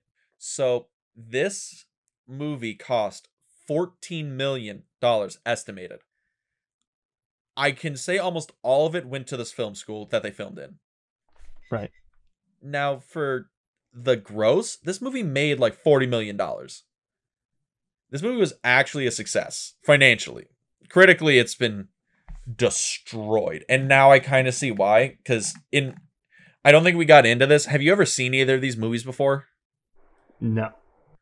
Neither? Okay. I've seen I Know What You Did Last Summer once before this. And I was like 13. I had almost no memory of this movie going back in other than Hook Dude, Buffy's in it, and the Ghost Whisperer's in it, and Fred from Scooby-Doo. That was like it. Only thing I had. Right. And for like Final Cut, like I'd seen that movie a couple of times. I remember really liking it when I was like in middle school and high school. And I think that was just because it was one of the only like horror movies we had on like DVD or VHS or whatever. So I just was like, oh, I'm going to watch a random horror movie. And I would just watch that one because it was like, you didn't really have to pay attention. But now Yeah, it's kind of bad now that I see it as an adult. That, yeah. Probably should just watch I Know What You Did Last Summer. I think you might have like changed my mind. Because if we're going on which is the better movie, probably I Know What You Did Last Summer is the better movie. In whole. So yeah, okay, sorry. But back to that point. Yeah, Urban Legends Final Cut, it has good moments in it, but like as a whole, it just doesn't really work. And I Know What You Did Last Summer, as a whole, it works. It just plays it very safe. That's a good distinction. The pieces are there in one, and the pieces aren't there in the other. The execution is there in one, but the execution isn't there in the other. It's a fair point. But on that note, if anybody wants to know what the critics and the fans and everyone else thought about this, so David, if you had to rank I Know What You Did Last Summer, scale 1 to 10, where would you go? Knowing how people probably ranked it, I'm sure it probably gets like a 7. So like a 6 or a 7. Maybe a 6.5. How would you rank it? That's probably where I would put it. A 6.5? Yeah, I mean, you know. I'd probably give it, like, people here give it a 5.7 because they're pretentious. But yeah, no, I'd probably get like a solid 6. Like, you know. It's like, in terms of movies, like it's average. In terms of horror movies, it's average. It's an average film. It's pretty milquetoast when you think about it. It's milquetoast. It has like a couple of points that are like kind of weird, but that's about it. Like it's a 6 of a movie. Yeah. Whereas Urban Legends Final Cut, where do you want to put this one? Because I don't think it's an actual stinker of a movie. I'll give it like a 3. Wow, that's pretty low. For me. Even still, I'm not calling it like the worst movie ever. Yeah. Like that one, like everybody, so IMDb gives it a 4.3, and I'm probably in the same camp on that one. Like so if Urban Legends is a 6, this movie's probably like a 5.5 for me. Okay. I don't know. I don't think it's as bad as people say it is, but that's probably just me. Because I'm weird. I guess if you're just having fun, no, it's really not that bad, but like it just bugs me. These were the movies that bugged the shit out of David. Yeah. Getting under my skin. But on that note of being annoyed by both of these pieces of art, I guess said that with such disdain. Yeah. But I guess that's all we have for this week. That's about Basically, yeah. Don't worry. Next week, ladies and gentlemen, we'll go from these piles of shit, as it were, to something a little bit better. Something that tries a little bit harder, that set the tone for a lot better things to come. Right. David, what are the 2 movies we're watching next week? Well, next week we have Halloween and Psycho. We're going to get the kings of slasher movies together to see what comes out on top. This is going to be a fun one because I can't imagine you don't have opinions on these movies already. Yeah, but it's like opinions that aren't going to be at all close to the negative opinion I have about these movies, that's for sure. Oh, yeah. We started off pretty low. That's what we do here at the Double Feature Podcast. We set your expectations as low as possible before we get started. And then we grab you when the time is right. Exactly. We wish we were that smart. But, right. But that is all we got for this week. Dean, why don't you tell them about us? Tell them where they can find us. All that good stuff. Easiest place you can find us is on our Instagram. We are the Double Feature _ podcast on Instagram. You can follow us there. We post new posters for every single episode that we do. Those come out on, David, when do they come out? Most of the time it's Mondays. Yep, come out every Monday. And we also premiere them on our YouTube channel, which is, David, In the Frame. Yes, we're also trying to post more video essays and post more content to give you a little bit more of what we do. Yes. And Other than that, you can also find us wherever you're listening to us, obviously, which is probably Spotify, Google Podcast, and I believe we are also on Anchor, which is our sponsor, by the way. And by that way, click the sponsor link to help us about, because we're getting pretty poor out here. Our whole state is on fire, and it's getting rough. The men knocking on my door have officially made cracks as they are continuing to chip away at my sanity week after week. Yes. But yeah, that's where you can find us. And please, please, please give us a like, follow, comment. You can even tell us we're terrible. We don't mind as long as you tell us something. Just give us something other than the silence. It's so lonely. So yeah. But that is this week in the Double Feature Podcast. Dean, it was a pleasure. And there's somebody behind fun. you. No. I'm really bad at making horror noises. But yeah. Not as bad as one of these movies. Not as bad as one of these movies. Yikes. Yeah, I guess that's it, guys. So I'll see you next week, Dean. See you next week. Peace.